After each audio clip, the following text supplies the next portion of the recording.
Good evening, all. We're still letting people in, so we're going to give it just a minute or two, and then we'll get started on our meeting.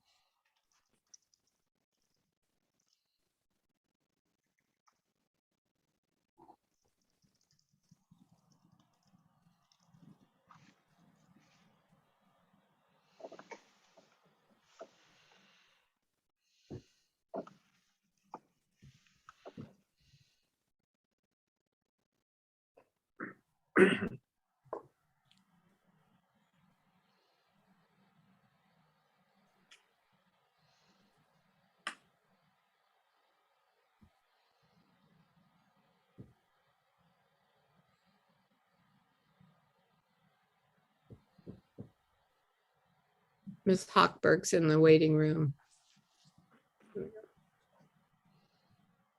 Okay. Not seeing anybody else waiting. So we'll call this meeting to order. Before we get started, I do want to let the public know that Councilmember Hill Zayat is still on maternity leave, and she plans to join us at our November meeting. So anyway, so just wanted to update everyone on that. So first item on the agenda is the moment of silence.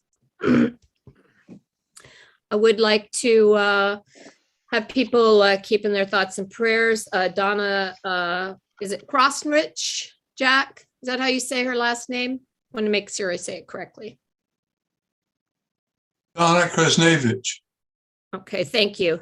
Her father passed away on October 5th. He was 97, which is a very good long life, but I know how difficult it is to lose a parent. So please let's keep her, Donna, and her family in our thoughts and prayers. And I would like to lift up Peter Stewart. He had to put his dog Murphy down, and I know how difficult that is. And Murphy's been around a very long time. So please keep Peter in your thoughts and prayers. Murphy was his best friend, and I know he missed. So does anybody else have someone they'd like to recognize or think about this evening? Not seeing any hands. Okay, if we could just bow our heads for a moment of silence.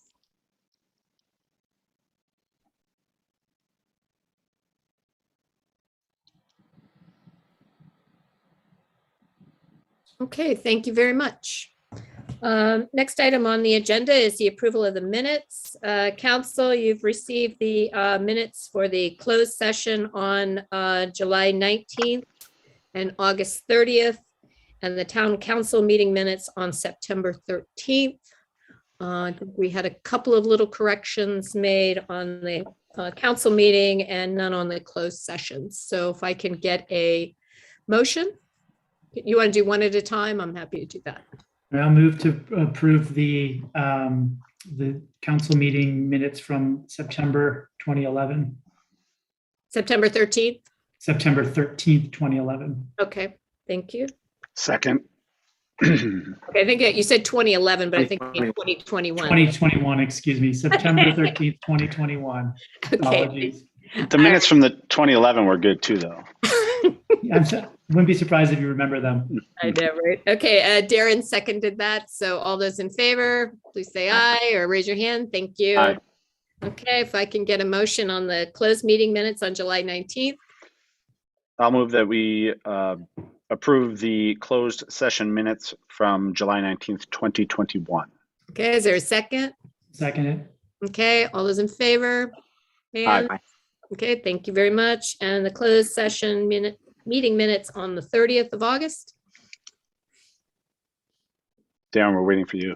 Sorry, I'll make a motion to approve the closed session minutes of August 30th, 2021. Is there a second? Second. All right, all those in favor? Aye. Aye. All right, thank you very much, Susan. Thank you. All right, so we'll go down to the mayor and town council. And number one, Matt. Sure.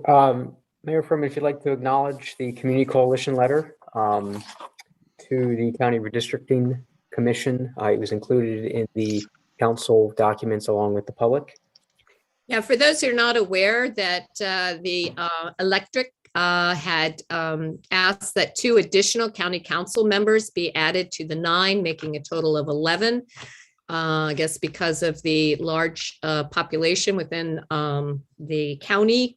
So we will have 11 districts in Montgomery County. So there is a commission that is been working to slice up the county to include these 2 districts. So the town of Kensington, along with the other municipalities in the lower part of Montgomery County, have asked to continue to stay in the same district. So there was a coalition letter of the Chevy Chases, as well as town of Kensington and Garrett Park, requesting that the commission continue to keep all the municipalities in the lower part of Montgomery County in the same district. And then the town of Kensington has followed up with the Chevy Chase View, as well as Garrett Park, with the second letter that we sent out today, because the maps that the commission is proposing, there are 3 maps, and they are proposing that 3 municipalities be severed from the Chevy Chases into, right now it's 3 different districts that they have not yet chosen. So we have requested that, again, that we remain with the municipalities in the Chevy Chase down to, that includes Friendship Heights.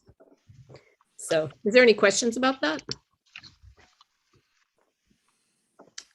Seeing any hands? Okay, so let's move on to number 2. To the Kensington website refresh. Matt? Mayor and Council, Justin Watson, on behalf of AS Creative Services, is with us this evening to discuss the proposal to refresh our existing website.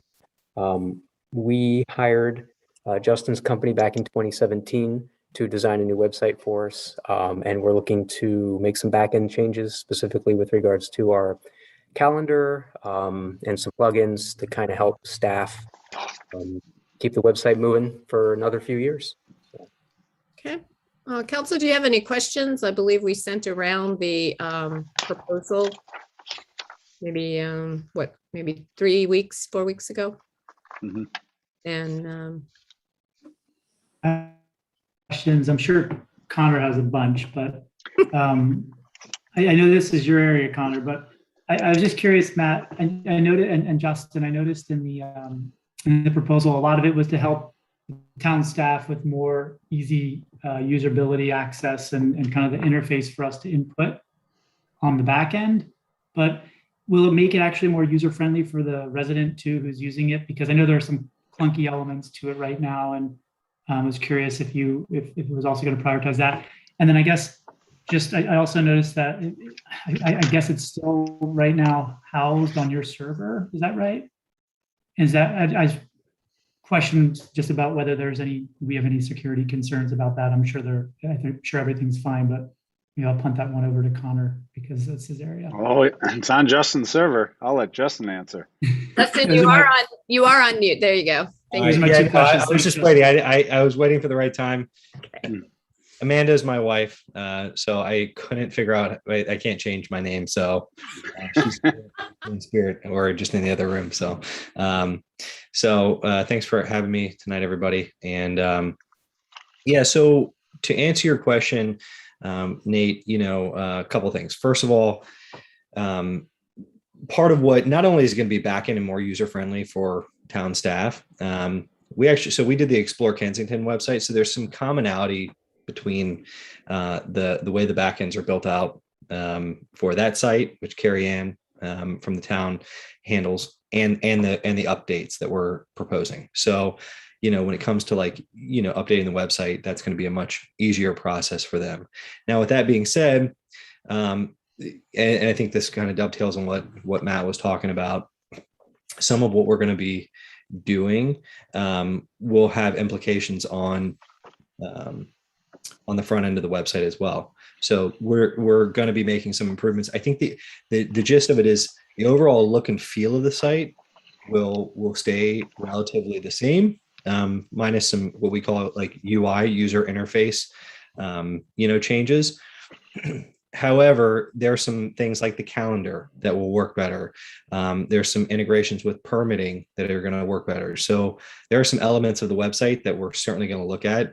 And this has been, since we did the website previously, this has been, there's been some good time to figure out like what works, what doesn't. So, some of the things we have some ability to go through those pieces of the site and really analyze and make some changes there. So now to the final question, the final question in this series of questions maybe is about the security of the site. So on our servers, we don't house servers in some, in a closet somewhere, they're in, Google Cloud Platform. In fact, we're going to be upgrading. You aren't on Google Cloud Platform currently. We're going to be upgrading you all to Google Cloud Platform moving forward, which has inherently just a number of benefits to it, speed being one of them. But we have server level security, and we actually just implemented more site level security. And we do core and plugin updates on a scheduled monthly basis for the town's website and all the websites that we host. I mean, we do host probably over 160 some websites at the moment, and do that rinse and repeat type work. We also are notified. We run malware scans now. We just increased it for all of our clients to a daily. It might have been daily. No, I don't know if it was daily for the town, but we just increased that. So we do daily scans on every website. So if we notice a vulnerability or a piece of malware on the website, which to Connor, you can say if this is right or wrong. It's not if, it's when. You're going to get malware on your website at some point or another. The key for us is to try to mitigate that as much as possible. But in the instance that it does happen, when it does happen, for us to get in there and clean it up, and then to figure out where did somebody get through to the website and how to make it harder the next time. So that's the way that we approach it. But we're pretty comfortable with our level of security for our site. I'm a little OCD, so it's that's good. It's good. Yeah. That's good in your profession. So yeah. Thank you for the responses. Sure. Hey, Nate, something you said though stuck out to me, which was there are some things that are a little clunky on the website. And so what I like about the proposal is that, those bullets that are on whatever page that's on, we kind of identified for Justin and AS Creative the things we knew about at the moment that we want to address with this block of hours. But we haven't, if there's other things that you see that just let Matt know. Because if somebody's letting just anything you hear, it may be that it gets cleaned up with the things that are already on that list. Yeah. It's including, not exclusively, So we'll allow for, other changes as necessary. Any other questions? I would just say that Connor and I said, and Tracy, I'm sorry, I don't remember if you were in the same session, but at the MML conference this last week for the sort of cybersecurity and hacking. Yeah. And it seemed like a couple of the things that were valuable were, the timely backups that could serve as restore, and then the really kind of 24/7 monitoring of hacking attempts. And, it sounded like the first thing we could do is outsource this to a vendor, which, hi, Justin. But then, the question is, do you have those sort of capabilities? And I talk about this with an extraordinarily thin veneer of knowledge that we should take comfort in. Yeah, so we do nightly backups of the website. So in the instance, and actually it's good for a lot of reasons, not only the ones you just mentioned, but let's say that Matt, this is not a jab at you, but I know Matt's technical prowess. And so if Matt gets in there and does something crazy on the website, which he never would, but let's say he did, he would call me up and say, Justin, the website's completely messed up right now. And I would just restore backup, and I'd have, backup from the days previous. And it would come back up in, 15 minutes. to the backup from the day before. And one of the things that they emphasized was some of the larger municipalities. I mean, there's a lot of stuff that their website does, payroll, permitting, and things like that. That if it were offline for 2 weeks could cause significant problems. I don't know that we're to that level, but to the extent that there are things where a 3 to 5 day outage would cause concerns, I would just like to make sure that your focus is on minimizing the impact of that side of the website. Yeah, I mean, knock on wood. That if that were to happen, that would mean that major data centers were down. Which means that a lot of the popular websites you'd go to might be down as well. It's built in the redundancy of a lot of these data centers. So, I mean, if it gives you any comfort, like we host national nonprofits on our website on our servers. And so, when it comes to uptime, that's the most important thing. If a site goes down 10 o'clock on a Saturday night, I'm the one getting the notification and, tapping into our server admins to restore, which that is a 24/7. Their availability is 24/7. So, I mean, it's probably the most important component to our business is that hosting piece. So does that kind of answer your question? Yeah, no, that's you could just answer it with a lot of big technical sounding words. So the only other thing from a user interface perspective, I again, you maybe do this already, but to the extent that our residents go on and dig through 3 or 4 sub menus to get to what they want, is there a way to bring the top 10 most requested services or links to a frequently clicked on link? Yes. Sorry. I don't know if you can hear that. My 1-year-old son just played with some toy that is like the loudest thing that my mother could find to buy him. So okay, let me just tell you, my wife has a parrot. Parrot is currently out of town. So tonight you'll have blissful quiet. Okay. My end. Got it. Usually it's parrots going on. Okay. Gosh, what was the question? Oh, about top 10 link clicked on. Yeah. So the reality is, like, we could, and this is sometimes, I mean, this is a perfect timing for these things. Not only is what we're talking about going to, add some shelf life to the website so that it would be more functional and so on and so forth, a lot of improvements, but we can focus on this specific piece and make almost like an aggregate page of these top 10 quick link type experiences that people. So that would be an easy thing that we can just discuss. So Matt and Connor and whoever else is involved in this process, we can discuss and create like a top 10, here's like an aggregate page of things, a quick link page for residents if that's, important. So I'm absolutely, I think that can be done. Okay. So, thank you. Not a problem. Okay, just to clarify, we do not do our payroll on our website, for anybody who's asking.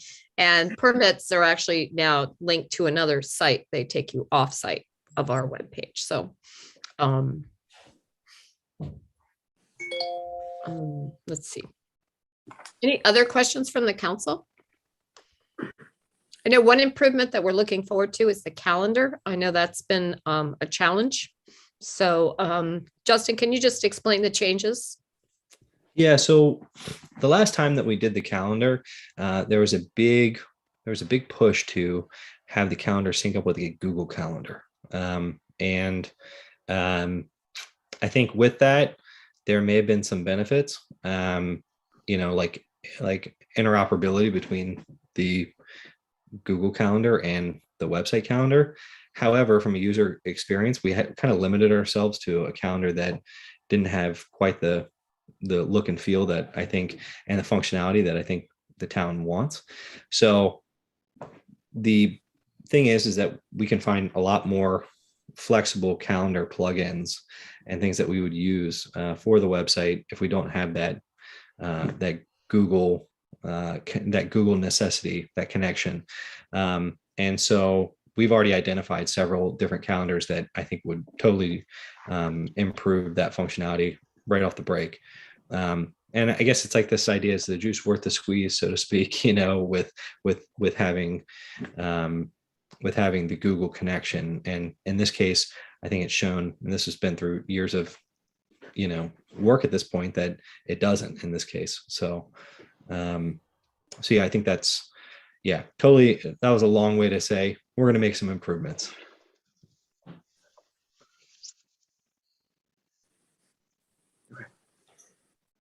Can't hear you, Mayor. You muted. A coughing thing and forgot. Council, any other questions? Is there any questions from the audience? Not seeing any hands.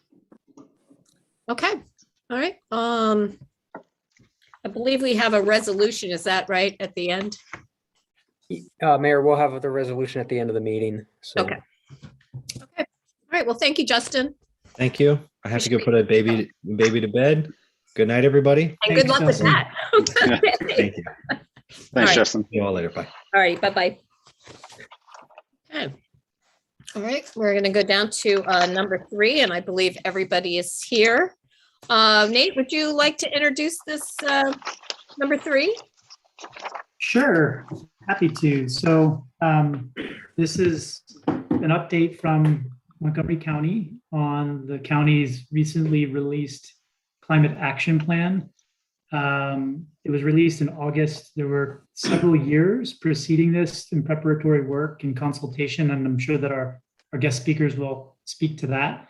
But we have 2 people, one that I've worked with closely with the Pedestrian Bicycling Access Safety Group, Working Group, Sandy Brecker. She joins us from the county's Department of Transportation. So I guess before getting started and introducing the other speaker, I just want to thank Sandy for her tremendous amount of work and partnership on that front. So it's great to have you in this context too.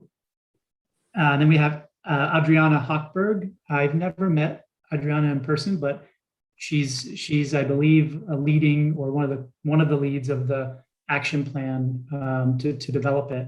And really, we asked them to join us tonight to see, to get an update on the plan, a quick summary of its 200, almost 300 pages, but also to hear what we can do specifically as a municipality, as a small municipality, as a town, to help with the implementation of that.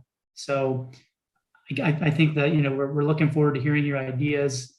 Thanks for sharing your PowerPoint in advance. And we'll look forward to the discussion. But again, thanks for joining us. Thank you so much for the introduction. Good evening, Mayor Furman, council members, and others who are here this evening. We do have a third colleague who has joined us and will be co-presenting, and that is Stan Edwards from the Department of Environmental Protection. So it'll be a trio tonight.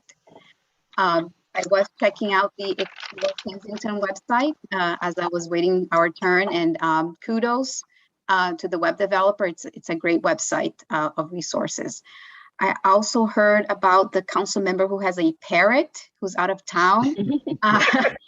One of my sons is obsessed with parrots. So if the parrot does have any visiting hours, we would love to partake in those.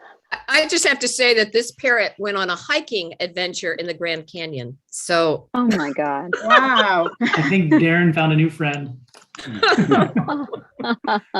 On somebody I'd like to give the parrot to. Yeah.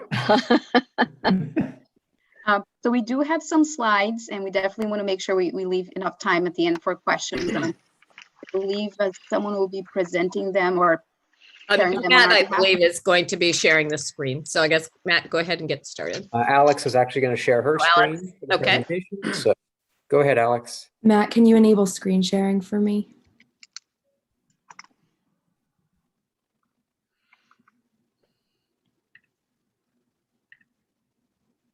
All right, you should have access now, Alex. Perfect. Yep. Okay. Let's see if I can present.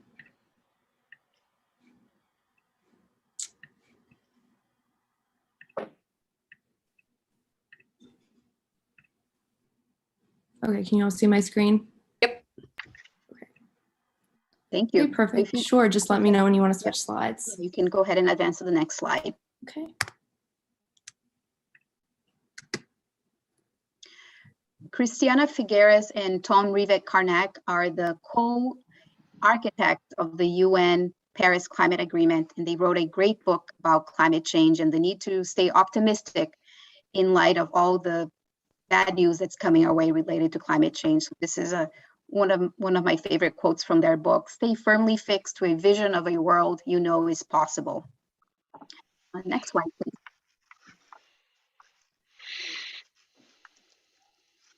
This visual shows you at a glance where we've been in Montgomery County in terms of our community-wide greenhouse gas emissions, where we are currently, and where we want to go in the years ahead. We began measuring our community-wide greenhouse gas emissions back in 2005. And the good news is that since then, our emissions have gone down by 19%. But we still have a long ways to go if we want to be well positioned to meet our climate goals, which were set by County Council. And they are to reduce our greenhouse gas emissions by 80% by 2027 and 100% by 2035. And those are incredibly ambitious goals. And so that formed the beginning stages of our climate planning process. We recognized that we needed to have a strategic roadmap of actions that would have an impact in reducing our community-wide greenhouse gas emissions. Next slide, please. So in the summer of 2019, we began our climate planning process. We put out a call for community volunteers to participate in our 5 climate planning work groups. We ended up with 176 members of the community participating. They met over a period of 7 to 8 months. This was all pre-COVID. All these meetings were in person. And collectively, they came up with close to 900 recommendations for the county for actions and strategies that we should implement to reduce our greenhouse gas emissions and become more resilient to a changing climate. We also hosted a series of racial equity and social justice workshops. We brought on board a group of young people in our community who served as resilience ambassadors and held community conversations with members of their networks so that we could gather more insights from the community about what to prioritize in the climate action plan.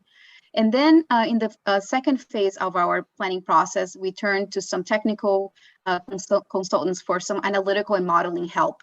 And they helped to sort through the close to 900 recommendations and winnow those down to 86, which made it into the final climate action plan. And those are prioritized in terms of greenhouse gas emissions impact. They looked at the feasibility of implementing them and the level of county authority to implement as well. And the final climate action plan was released early this year in June. Next slide, please. So as a council member pointed out, it is a very thick document. It's comprehensive. There's a lot in it. But if I were to give it my best shot of summarizing 300 pages into one slide, here it is. So the climate action plan lays out a path to meet the county's zero greenhouse gas emissions goal by 2035. And these are the 8 things that we have to do to get there. The first is that we need to reduce emissions in the energy, in buildings, and in the transportation sector. And we have a slide a little bit further down in the presentation that breaks those down a little bit further for you. We also know that we must center racial equity and social justice in our work. Although climate change impacts all of us, some members of our community, and that primarily tends to be Black, Indigenous, and other people of color, tend to be disproportionately impacted by climate change, and we're seeing that already. We must also address residual emissions and carbon sequestration. Residual emissions refers to those greenhouse gas emission sources that are somewhat smaller on our emissions wedge. So that includes things like refrigerant emissions or fugitive emissions from natural gas pipelines or emissions associated with agriculture sector and wastewater sector. And even though they collectively only make up about 8% of our greenhouse gas emissions in the county, that's still 8% that we're going to need to eliminate by 2035. And we're going to need to partner with some different actors in private sector and state and federal regulators to be able to make about those changes. Carbon sequestration refers to pulling carbon out of the atmosphere, out of the air, and into the soils, into trees and wetlands and so forth. And the climate action plan includes a number of strategies around nature-based solutions for that. The fourth item relates to the fact that, climate change is already here. We're already being impacted by a number of climate hazards. And so we need to identify strategies and implement those strategies so that we can become more resilient to hotter days, to more frequent extreme storms, and to flooding, for example. Doing this work is expensive, and the county resources alone are not sufficient to implement all of the actions that are outlined in the plan. And so we know that we must identify additional resources to pay for climate action. That includes tapping into and leveraging private sector resources, as well as grants. And thankfully now with the Biden administration, there is a huge push for climate action and the funding backbone for that. And so we're anxiously awaiting, the passage of the infrastructure bill and other bills to enable some more of those funds to flow down to our local jurisdictions. The next item refers to climate governance, and by that I mean the organizational backbone that is required to center climate considerations in everything that we do as a county government. So the climate action plan includes a chapter that's focused on governance and includes actions around training of staff and around climate budgeting, so that when the county decision makers are deciding what to fund, that they have information on hand about the climate impacts of various projects. And already there have been some really great partnerships that have formed from staff from across county departments working on these issues. We also know that county government staff, we can't do it alone. Climate change is a problem that all of us collectively created. It's going to take all of us to solve. And there are a number of actions in the plan about ways that we can engage the community as partners in climate action. And finally, we need to take the next steps. The plan in and of itself, it's not self-implementing. It points us the way forward, but we need to follow through with those actions. Next slide, please. When we released the climate action plan, we actually released two reports at the same time. The first was the plan itself, which I laid it out on the left side. At the same time, we also issued the fiscal year 22 climate work plan. And that is our near-term action plan in terms of what are the near-term projects, activities, programs that county staff are doing actively working on this fiscal year with the existing resources and capacity. And when we added all of them up, there are 75 out of the 86 climate action plan actions moving forward this fiscal year. And our intent is to issue a quarterly progress update. And that the first quarter was just completed in October, and so we'll be posting a progress update on our website in the next few weeks. And all of our plans and activities, related reports can be found here in our URL, which is montgomerycountymd.gov/climate. And next slide, please. One of the things that our climate consultants did as part of this study is they looked at the global climate change projections, those climate models, and they downscaled those to the boundaries of Montgomery County. And they provided us with climate projections for 3 out years, 2035, 2050, and 2100. And the key takeaways from their analysis is that we can expect in the coming decades to see an increased risk of moderate, severe, and extreme drought, as well as increased number of high heat days. This calendar on the right side of the screen is a visual depiction of how hot things are likely to get under 2 different climate change scenarios. Under the most extreme global climate change scenario, we can expect to experience here in Montgomery County 2 full months a year of temperatures that exceed 95 degrees. That's by 2100. And that's not even factoring in the impact or influence of humidity, which makes things even more uncomfortable for people. And even by 2035, we can expect to experience 12 days a year of temperatures exceeding 95 degrees. We are also going to be experiencing more extreme precipitation events, as well as more precipitation totals. Already we had some record-setting flooding events this summer. That's unfortunately, that is a prelude of what's likely to come in the years and decades ahead. Adrienne, can I ask a question around that?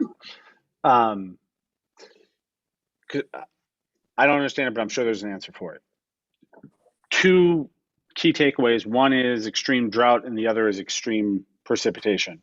How do they happen in, at the, not to say at the same time, but how are they both risks at the same time? Yeah, I would say that's a great question. Climate change means more extreme variations in weather. So on the one hand, we may see a lot of rain. On the other hand, we may see a lot of drought. And both things can be true under climate change. Another climate hazard that we already have been experiencing more of in the last decade is more high wind events. We have some data from the county looking at property damage as a result of high wind events, and the number of reports submitted has already gone up significantly in the most recent decade comparing to the first decade of the 2000s. Next slide, please. We have sought to center racial equity and social justice in the climate action plan in a number of ways. One thing that we did was to map using the CDC Social Vulnerability Index locations in the county that are at increased level of social vulnerability. And there are 15 different factors that go into the CDC Social Vulnerability Index, includes, for example, families that have a single parent in the household, income levels, families that speak English less than well, and so on. And then the map on the right is another way that we pinpointed social vulnerability. The area, the census tracts highlighted in the pink, highlight areas that have an energy burden of 3% or greater. So those are households that are spending on a monthly basis 3% or more of their take-home pay on utility bills. And so these maps help us to visually understand the areas of the county that are most in need. And therefore, when we are in the process of prioritizing locations of climate resilience, climate action efforts, this is something that we must consider in our deliberations of where to locate those projects. Each of the 86 actions in the climate action plan is described in some depth in the plan. And we include what we call equity enhancing measures for each action. So the example here listed in the blue box is just one example from one of the actions in the climate action plan. It refers to the community choice energy program.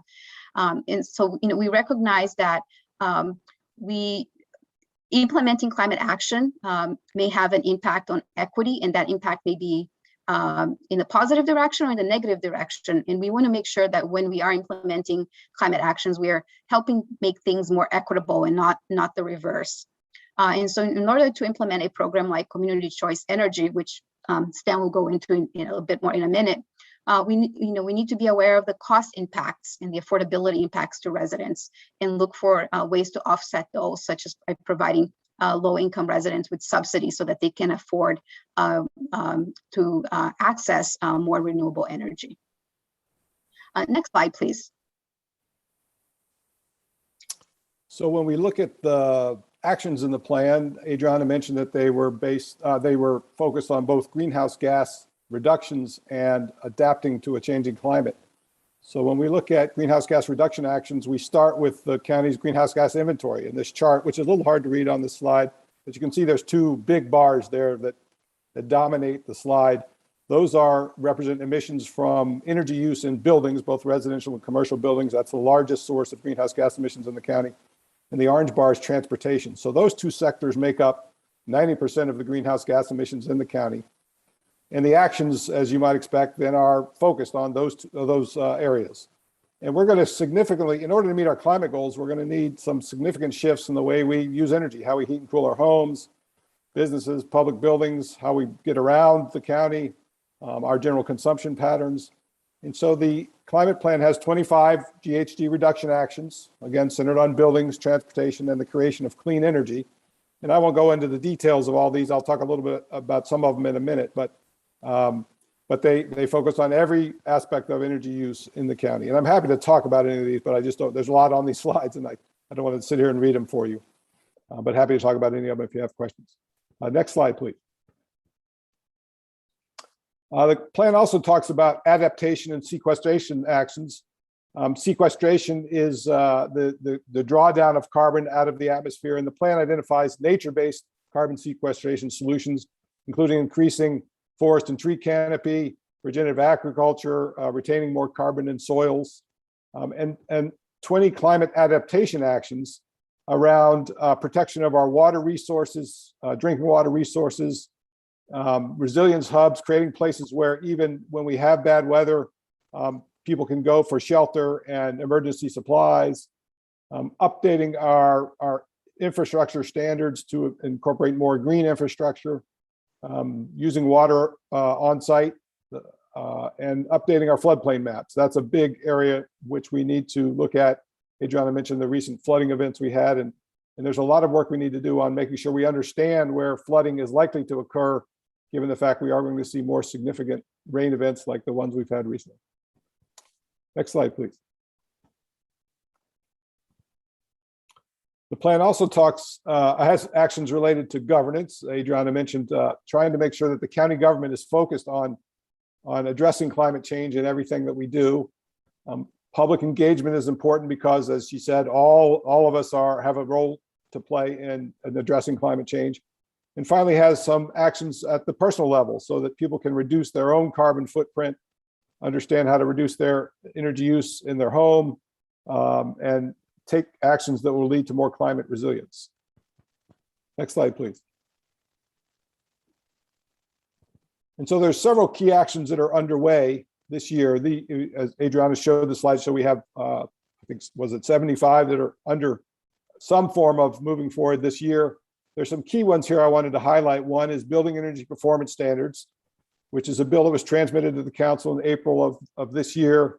It would require large commercial and multifamily buildings to meet a certain energy standard over time. I would point out that the towns of Kensington has not opted into the county's benchmarking law, which this bill will be a part of. So if you're interested in joining the rest of the county and benchmarking your larger buildings and understanding their energy use, we would be happy to talk to you about that. I think right now there are probably no buildings in Kensington that are subject to the benchmarking law, which only goes down to buildings 50,000 square feet or greater. But this proposed change to the law would make it apply to buildings 25,000 square feet or greater. And there's several along at the intersection of Knowles and Kensington and Connecticut Avenue, I know, that would probably fall under that requirement. The 2018 International Green Construction Code was recently approved by the council. It would update the building code for commercial buildings to incorporate more green features, more sustainable features, including use of renewable energy and increasing the energy efficiency of the systems in the building. So that's a good step toward what we ultimately hope will be a net zero building code in a few years down the road, so that new buildings are generating as much energy as they use. Transportation demand management is, there's executive regulations currently undergoing public comment. Sandy, I don't know if you want to say anything about that. That's right in Sandy's wheelhouse.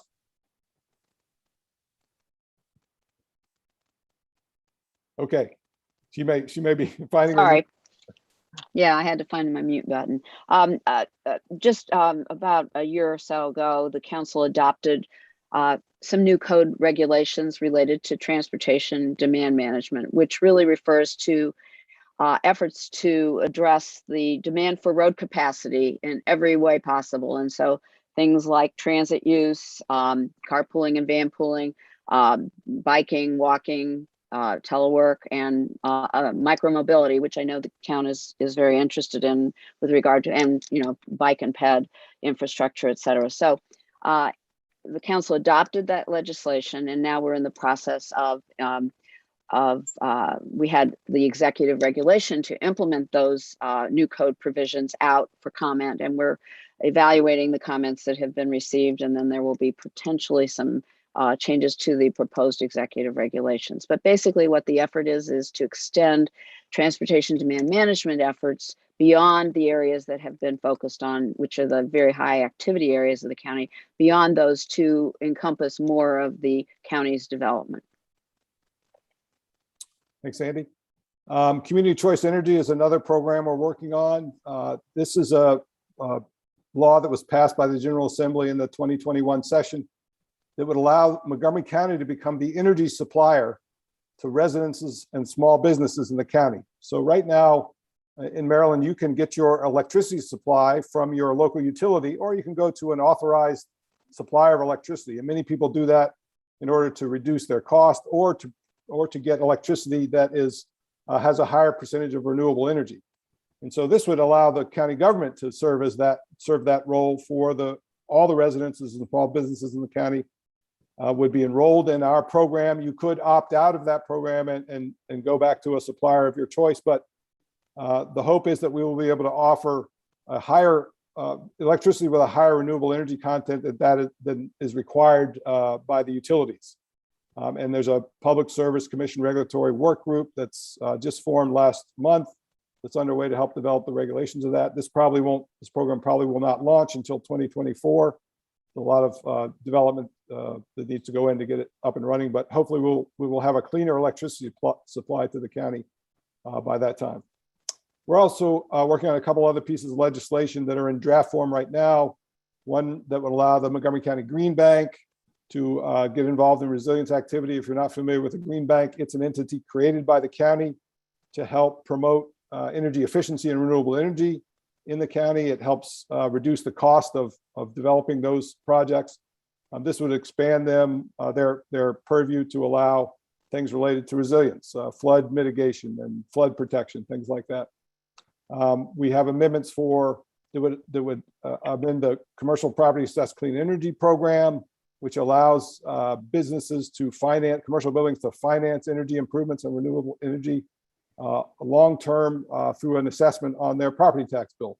It's a very effective way to spread out the cost of a major energy or renewable energy project. And finally, a gas-powered leaf blower ban is in draft form now that we hope to send to council sometime later this fiscal year. Next slide, please.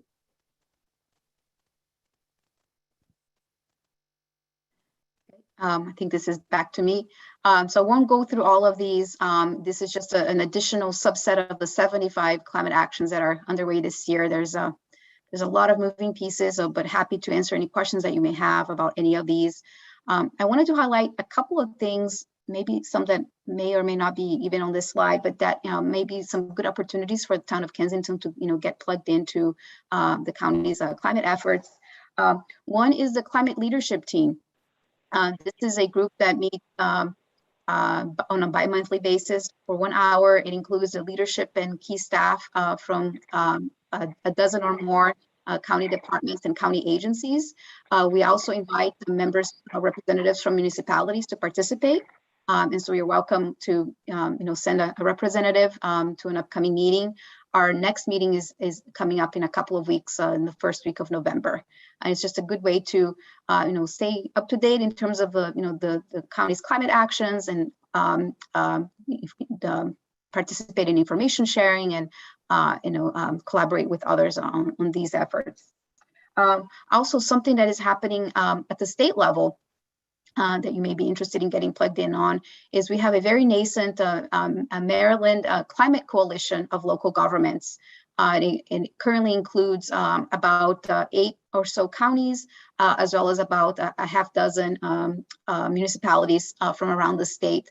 And we are very interested in partnering with each other, not only to collectively advance climate and energy legislation before the General Assembly, but also to do some peer learning. If that is something of interest, I can add you to our roster, and you can be notified of upcoming meetings.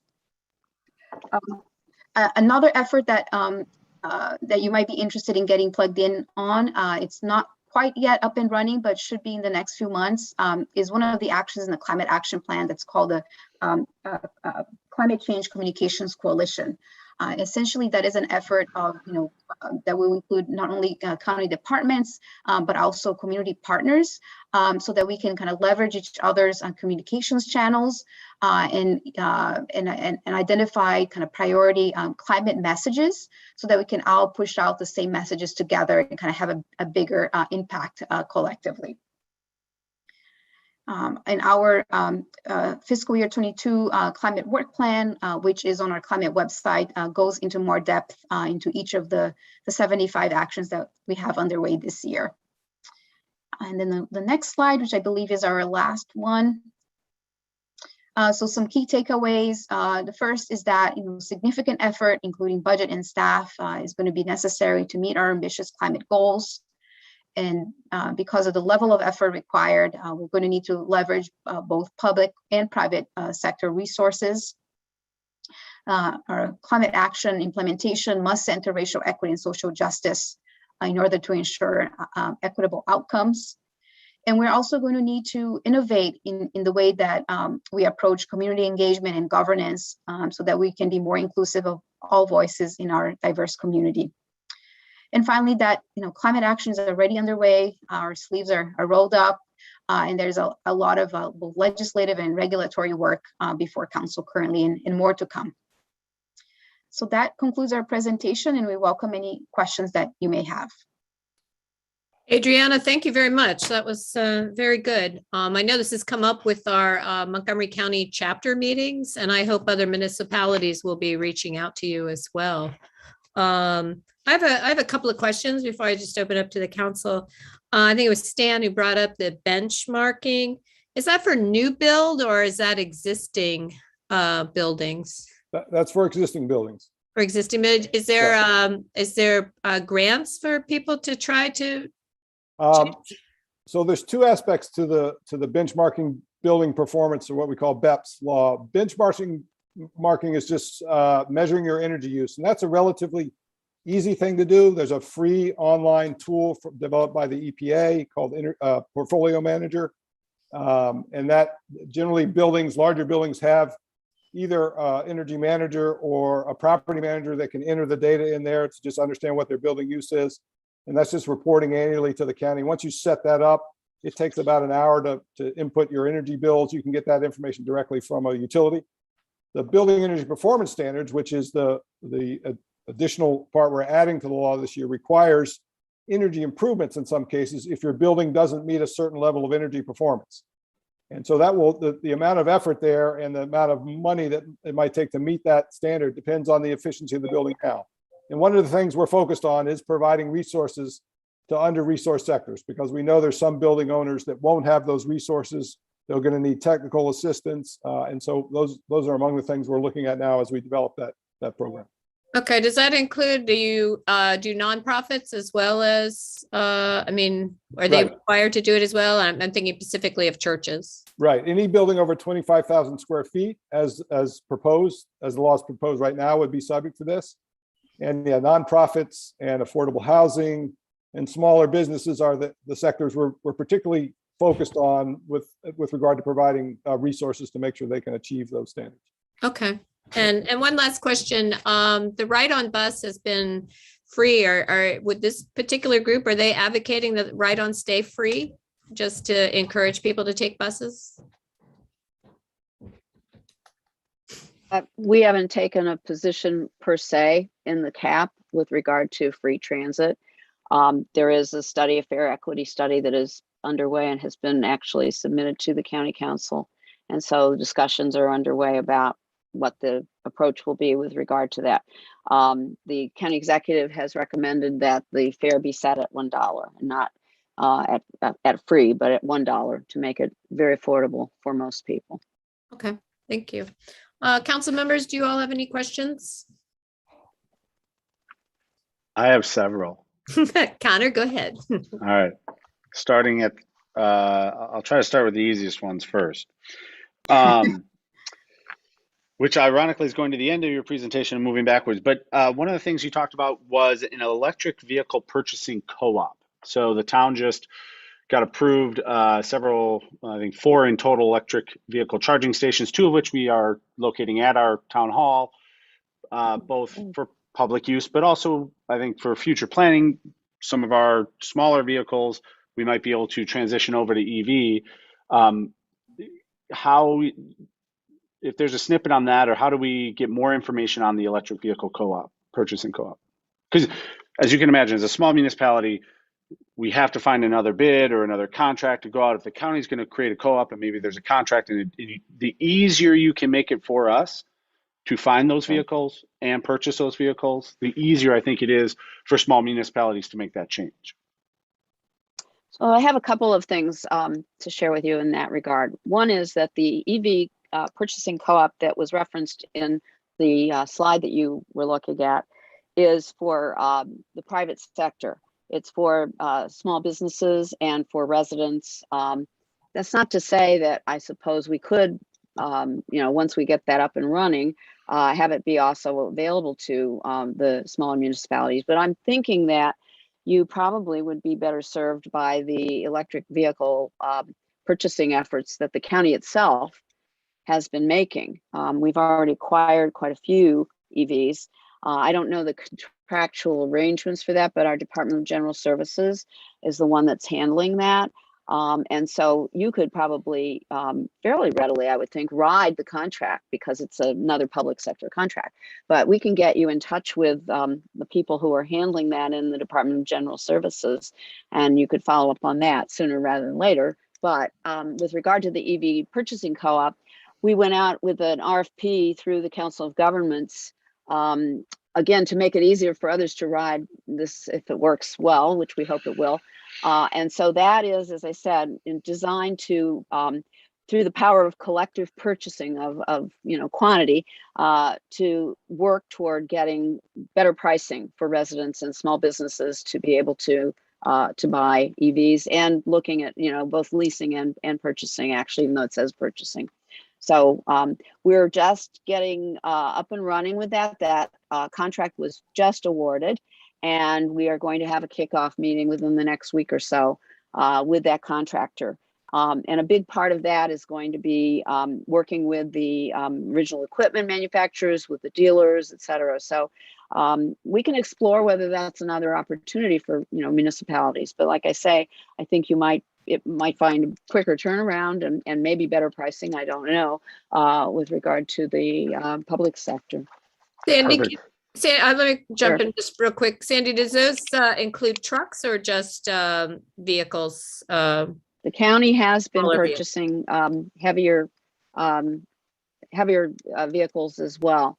I don't think we have any super heavy duty vehicles, but we do have some pickup trucks, I believe, that we have at least, I think, planned to purchase. I'm not sure they're actually in the fleet at this point, but we can get you more information on that, like I say. Yeah, I mean, our pickup trucks double as snow removal too, so they have to be pretty powerful. So that's just, I'm sure the technology is on its way. So if it hasn't quite reached it, it will.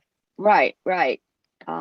Yeah, as you've seen the ads about, some of the Ford 150s and things like that are out there already. So, right. But let me follow up with you about who to get in touch with. I mean, I know it is, but I'll send you that information.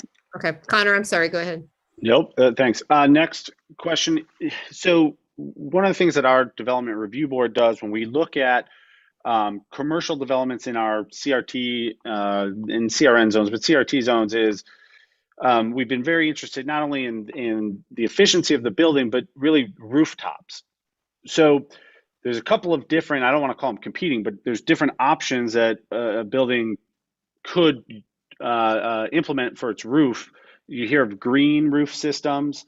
The most basic, I guess, is what white, painting white to reflect the sun and, try and lower energy. But then solar. What is the best method as far as reducing or, helping the county meet these energy goals? Green roof versus solar. I mean, if we're trying to talk with the developers that are proposing these buildings, and obviously the other use is they try to activate them and then there's some mix, but is one preferable over another? Yeah, I think that's going to be very site specific. Some building rooftops have a lot of mechanical equipment on top of them. Some building rooftops are utilized for, public spaces. So it's hard to answer that question definitively. I think a designer would look at each one of those options. I would say, and also in many places we have not a lot of room for stormwater control. So in those cases, a green roof might be the best option because it allows you to retain some stormwater. But again, that's going to be very site specific.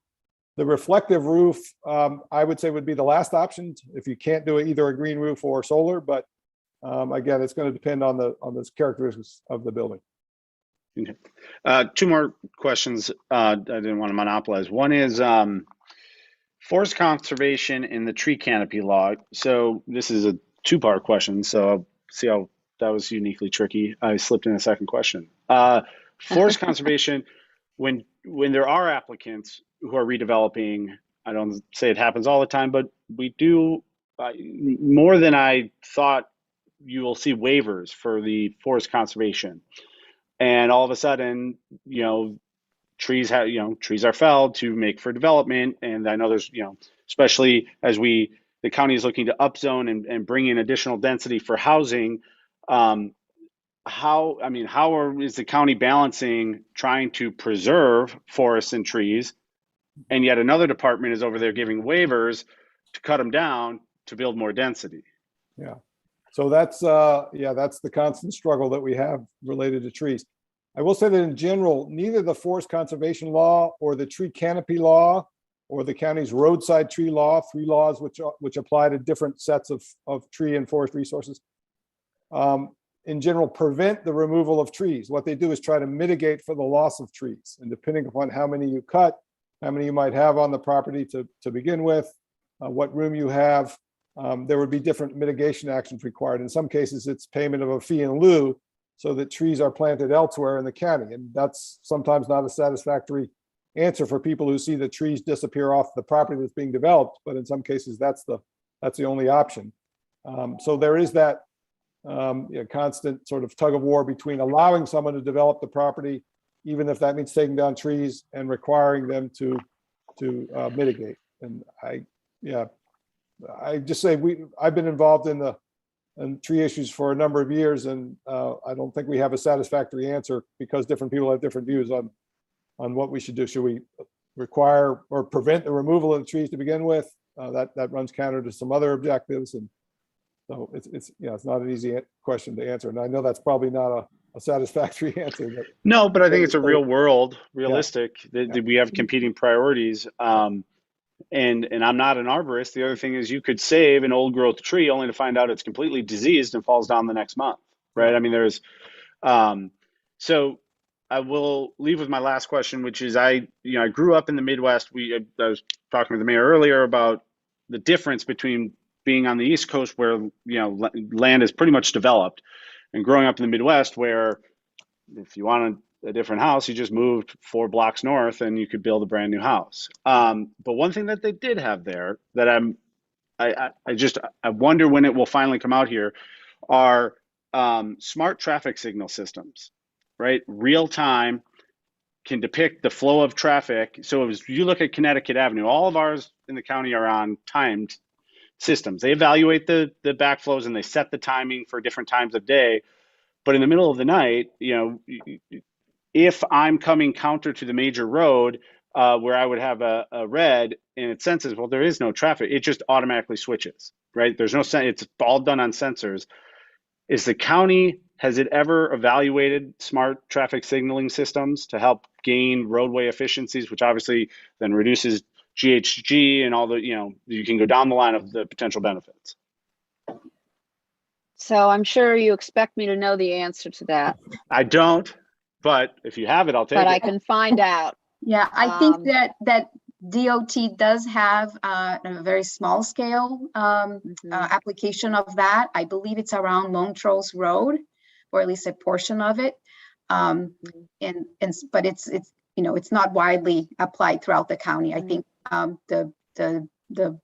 what prevents it from more wider application is the cost of doing so. Exactly.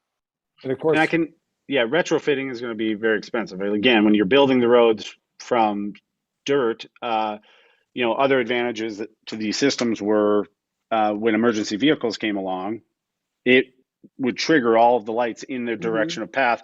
It also sends a counter signal to everybody in their way. There's a second light. You people who haven't been to the Midwest haven't seen these. There's another light on the light bar. It's white, solid white or flashing white. And you're taught that it tells you which direction the emergency vehicle is coming from, even if you can't hear it yet. So it indicates to you that you're going to be held at this red until that emergency vehicle goes through. It's really goofy if you've never seen it, but it's really effective once you know what it is. I would say We do the other, have some, go ahead. I was just saying the other thing that complicates this, of course, is many of the roads in the county are state roads. So Connecticut Avenue is a prime Right. example. Yeah. It's the state's responsibility to maintain the traffic signals. And I know that DOT in Montgomery County DOT and the state highway administration work closely together on a lot of things, but there's complications with Right. that. You can expect. There are.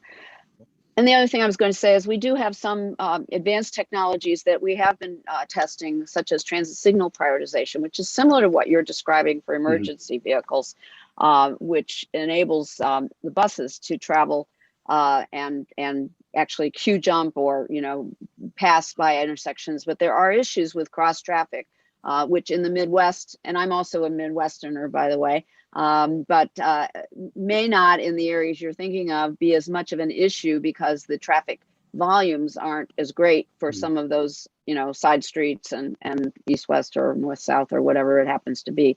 So those can create some issues in terms of managing traffic signals, but we are testing and we have been doing some things like that. Thank you all very much. All right, Connor, Darren, I don't know which one wants to go first. Nate or Darren. Oh, sorry, Nate or Darren. No, I'll go last. You can go Darren. Okay, Darren, go ahead. All right. Look, I want to start out by saying I understand the demographics of the county that I'm in. I understand the limitations of the county that I'm in. But, I feel like we could be a leader here. And when I see a climate action plan that defines carbon-free energy to include nuclear, but their definition of clean energy excludes nuclear and biomass, I question the seriousness of our commitment to addressing climate change. I hear our interest in addressing environmental justice and the disproportionate impact that climate change has on our minority communities. But then I look at a 300-page, 86 recommendation climate change policy that ignores nuclear. We have two communities in our area, Tacoma Park and Garrett Park, that are nuclear-free zones. And that was kind of cute when we were in the middle of the Cold War. But right now, we're in an era where, if you believe the science, we're supposed to believe that New York, Miami, Shanghai, Mumbai are at risk. And yet we are fighting climate change in the most inefficient way conceivable. And to exclude nuclear from it just seems insane, honestly. And in fact, I think we're so unserious about fighting climate change that we ought to be adopting the position of Bjorn Lomborg and Michael Schellenberger and saying, give it up, guys. It's coming. We should focus on adaptation. And I mean, to see gas-powered leaf blowers being presented as a measure to address climate change, to me just illustrates how unserious we're being. Just acknowledge the math, acknowledge the science, We aren't going to get here if we sit here in one of the richest counties in the country and consider 86 recommendations for how we're going to incrementally lower our contribution to climate change. Whatever we do is going to be dwarfed by the 100 largest cities in India. And so for us not to take a leadership position and say, we can't do it without nuclear, and we need to do nuclear, just seems like giving up a platform that we have. So I understand I'm in a minority position here, but I think I understand math and science a lot better than a lot of the people that put this plan together. That's all.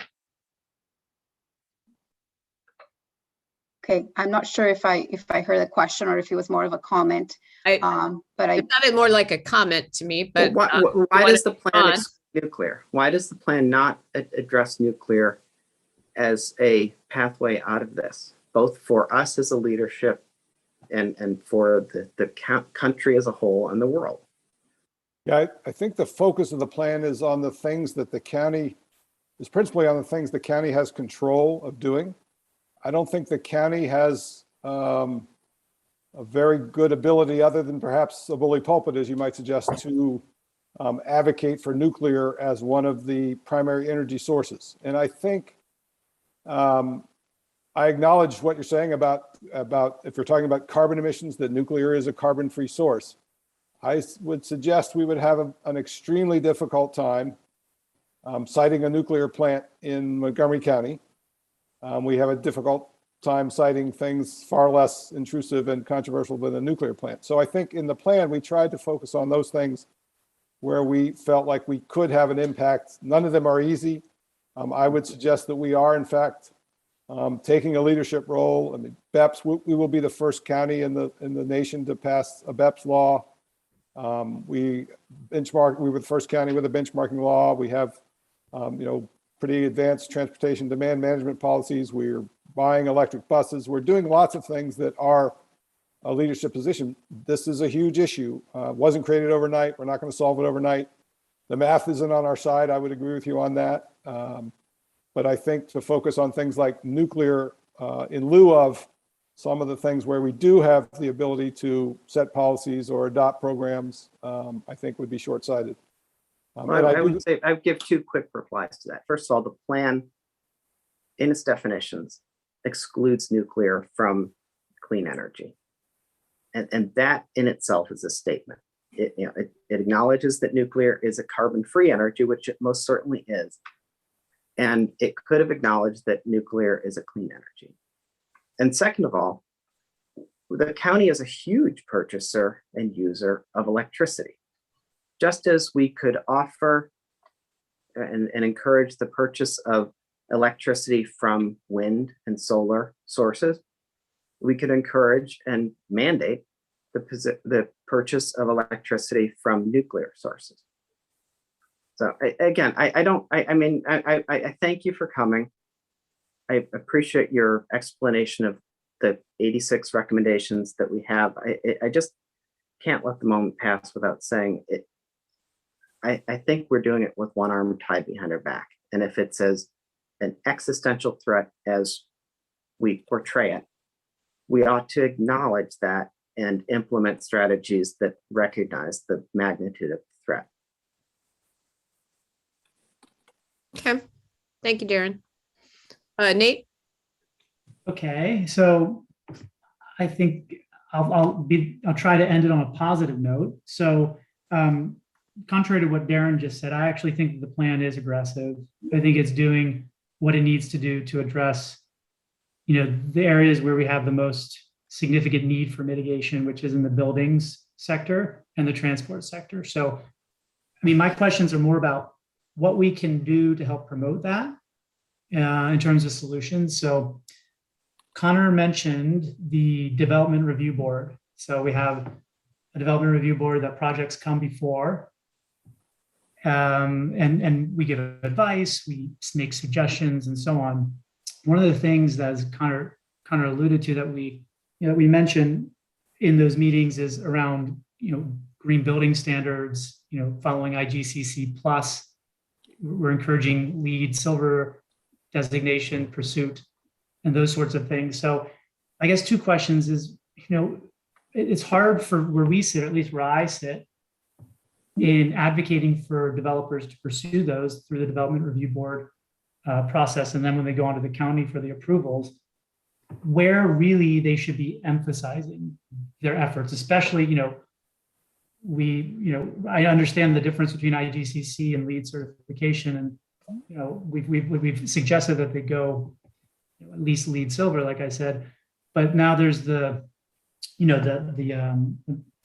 building electrification requirements, the green bank, other things that are out there, the electrification incentives and standards for buildings. Is there something that we could have in terms of maybe a toolkit or some advice for how to steer the developers in the direction so they can pursue these programs, access the grants, understand the regulations, when they come up? And these are happening all the time nowadays because there are a lot of developments that are ongoing. So that's one question, and how they relate to one another. And can we have some guidance for how to advise or push and advocate for the best programs and solutions?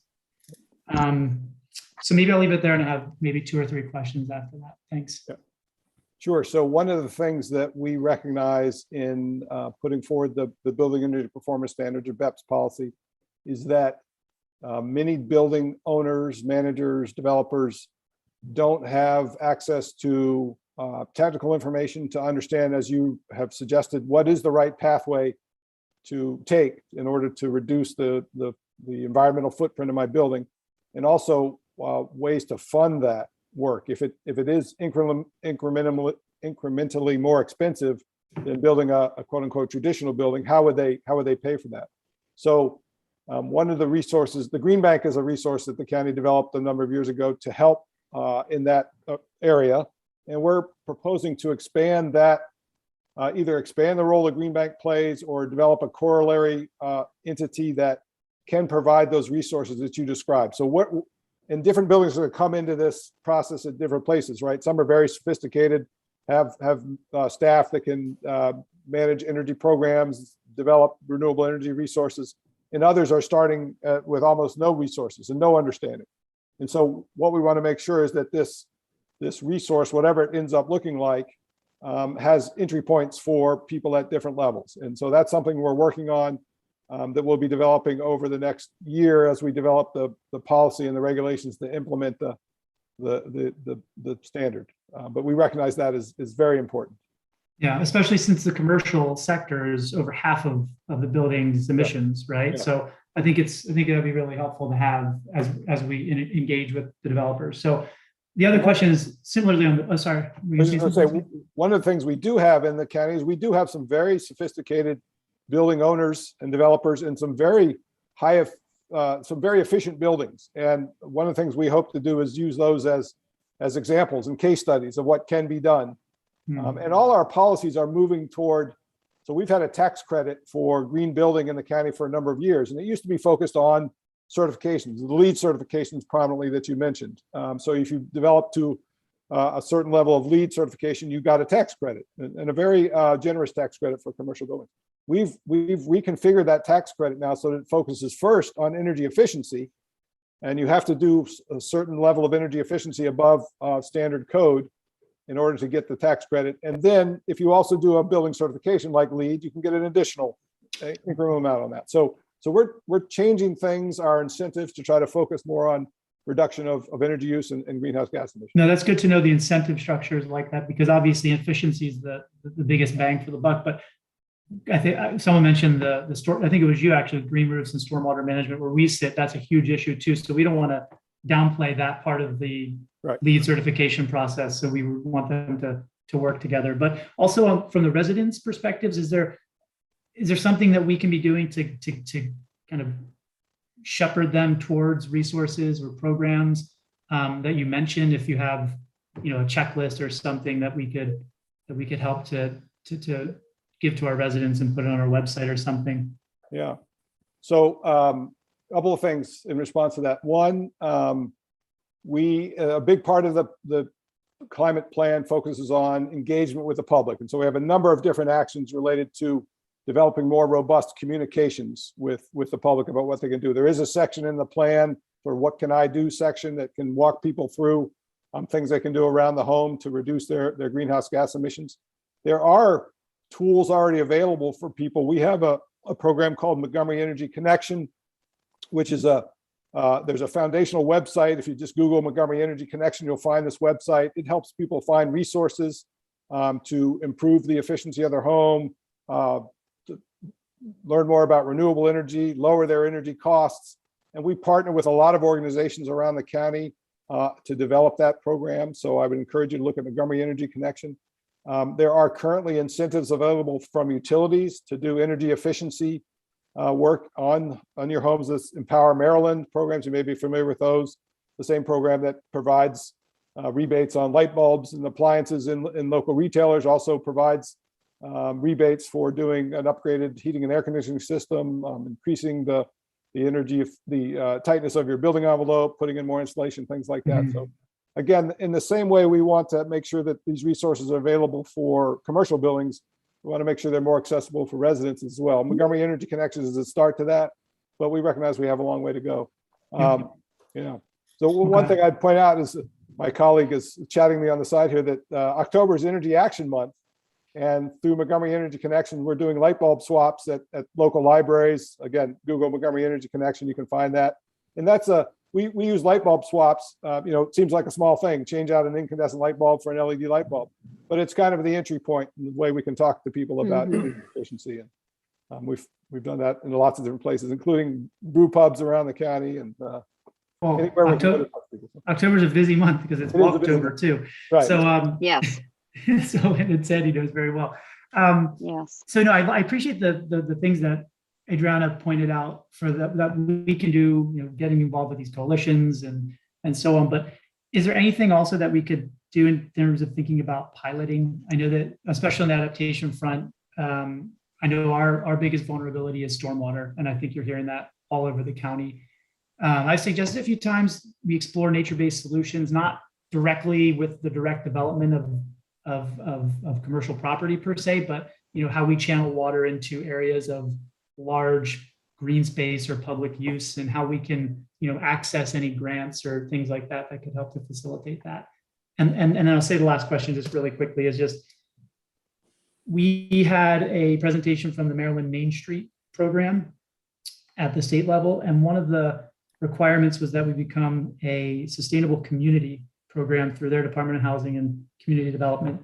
And we didn't quite understand the relationship between that program, what we're doing to advocate as a county for the climate action plan, and then there's the University of Maryland and MML sponsored program called Sustainable Maryland Certified. So I was just curious if you could tell us which one we should be pursuing most aggressively, because we are, as Tracy will remind you in a minute, very small staff, very small town. So what can we be doing on that front? And thank you very much. I appreciate all of your work and your help. Yep. I have to admit, I'm not familiar with those different permutations of sustainable communities programs that you have just mentioned. If you want to share with us some of the links, we can take a look at them and just kind of give us our 2 cents in terms of our thinking on those. I welcome your interest in piloting adaptation strategies. I think that a stormwater project, like you mentioned, channeling stormwater to a public location, I think that would be wonderful. And I think that as potential federal funds, infrastructure funds become available to local jurisdictions, that might be a funding source that you may be able to look into and tap into. Yeah. Go ahead, Stan. I was just going to say, I'm with Adriana. I'm not fully familiar with all those programs. I would say that there are, one of the best ways maybe is to contact some other municipalities of similar size. Tacoma Park, I know, is a little bigger than Kensington and perhaps more resources, but they did the Sustainable Maryland program, and so they may have some lessons learned there that they could help with. And and we can put you in touch with their sustainability manager if that's helpful to talk about that program. But we certainly understand the capacity issue, because we face that every day, trying to decide which ball we're going to keep in the air, or which of the mini balls we're going to keep in the air at one time. So we certainly appreciate that. Yeah. Well, I'm a firm believer in setting, a reasonable amount of goals in order to at least be successful, because if you put too many balls in the air, they tend to just all fall down and then you don't get anywhere.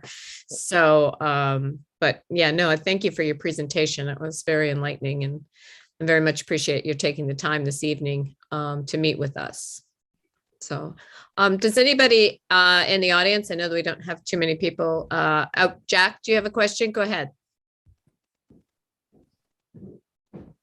Actually, it's two comments rather than questions. I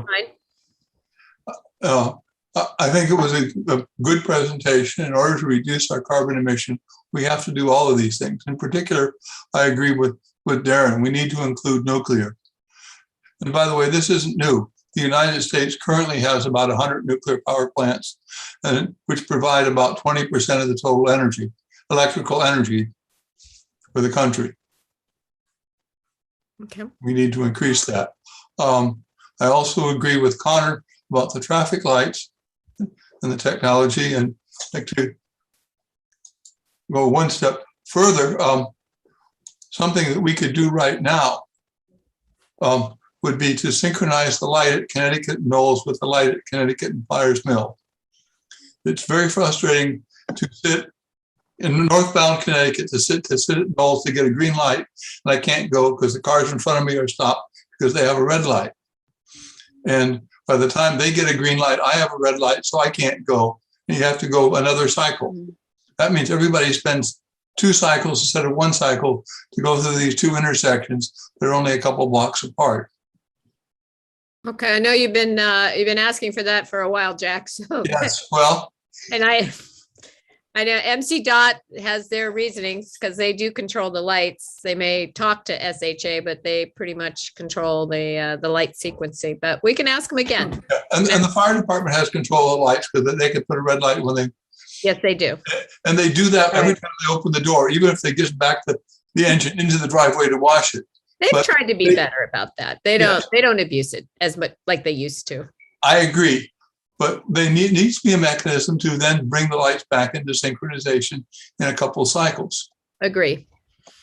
I'm assuming you've already raised this with DOT, with county yes, DOT. we haven't, but it's been a while since we've raised it, so we can certainly ask them to look at that again. So, does anybody else have a question in the audience? Okay, I'm not seeing any hands. So, Council, are you good? And Connor, I know, put some email addresses in the chat, so we can certainly forward those to you if you're not able to get them. So I just want to say that Sandy will be joining us next month too. Yes, talk about bike. Get to see me again, right? Yeah.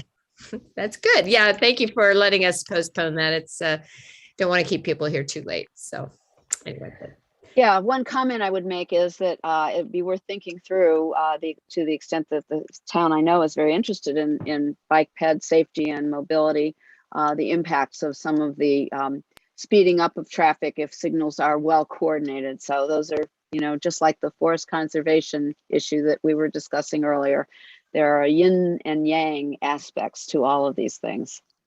Well, we've also found too, we don't get a lot of these, not to be with the bike share, but we don't get a lot of improvements without the redevelopment. That's when a lot of these improvements happen. So, Right. and I understand that the county building in Wheaton won quite a few awards. Is that correct? For Yes. building? That's a LEED Platinum building, first government LEED Platinum building, I think, in the eastern part of the US, as I recall. Yeah. So. Are they able to put money in the budget to refit some of our older buildings, particularly schools, some of our older schools, to bring them up to be more I'll let efficient? Adriana address that. I know schools is part of our climate leadership team. So Yeah, and they certainly have ambitious to do so. As Sandy mentioned, they're a part of our climate leadership team. They're doing a lot around their footprint. They just released a request for proposals for rooftop and canopy solar at 8 different schools. So the gears are turning. I think that, more funding, more resources, if they were made available, that they would allow the school system to accelerate their efforts even more. So that's the limiting factor. I have seen a lot of the canopy solar systems. I know IKEA put in a bunch of them in Prince George's County, and I saw one up in Rockville recently near King Farm. And so you're seeing those, which makes perfect sense. They sit out in full sun, and it's great to be able to park under them to keep your car cool. So, see more and more of those. All right. Well, thank you very much. Thank you for spending the evening with us and bringing the information. Thank you for having us. Thank All you. right. Yeah. Thanks Thank again so much. Sandy, we'll see you next month. Yep. See you then. All right. Good night. Thank you very much. Bye-bye. Good night. Okay, so let's move on. Okay, so this is, we're still in from the council. So the mayor and town council. So Connor, do you want to start with any other additional reports you'd like to give? Yes, I have 2. First is the property at 10619 Connecticut Avenue, which is the Huggins property, but it's also where Hawkins is right now at Pliers Mill in Connecticut. They did just file their notice of application for that property. So I imagine we will be seeing finally some movement forward. This is with the county, not with the town of Kensington, but they have filed for their development there. As a reminder, that development is proposed to be a 1-story commercial property, 2 buildings with a feature to connect them, about 11,000 square foot. They talked about maybe 5 to 6 business, bays for fast casual dining and other such businesses. Per the application or notice of application, right now, tentative, the public hearing is being scheduled for February 3rd, 2022, but that obviously could change. If we find out that it does, we will do our best to push that information out to the community. Does the DRB want to meet on that and make any recommendations for that pending hearing? Yeah, I was going to request from the developer, actually, I think it would be good, especially if we can do it with Zoom, to do another meeting just to make sure that we have the most current version of that plan. They can give any more updates, and that way we can be refreshed on it in case anything has changed with the applicant, so that if we are looking to submit testimony or a letter one way or another on that property, we can do so. As a reminder, the DRB has previously met on this property March 18th of 2021, and the town council received a presentation from the developer April 12th of 2021, and then subsequently, about 2 weeks later, as an action out of that meeting, sent a letter of general support, just because it's very early on. There's not as much detail in the, so I would like to go back and make a request that they come back to the DRB and just share exactly what the plan is that they submit when it's fully, the application is fully in, and then we can make a recommendation to the council for any sort of letter or action. And can you explain whether this is a project that would allow technical staff to review the design and make any comments on? Yeah, so the county, the way that they are filing the site plan, the county will have the ability to look at this plan and we'll go over the plan for everything, as we've seen in other projects, everything from the architectural design, the building layout, the function of the building. One of the things that they had submitted previously, which is drawn in the site plan, is a drive-through. They have always stated that the drive-through would be for a bank, not for fast food. We had heard from county that they would never approve a fast food drive-through, that a bank could work only because they have a much lower queuing standard, the number of cars that would actually queue up. So ingress, if there's going to be an easement to the 7-Eleven property for a secondary movement out to Metropolitan Avenue. All of those things are going to go under technical review by the county, to include stormwater management and all of the other requirements for this site. So this will go through a normal rigorous review by the county. As a reminder for people who might just be getting engaged, the Development Review Board will look at this on behalf of the town and make recommendations to the county council, or sorry, to the town council. And depending, one of those might be that they come before the town council again, so we'll have a chance. But final authority over the project resides with the county because the town does not have zoning. And they will be required to do a traffic study, is that correct? They will. Okay.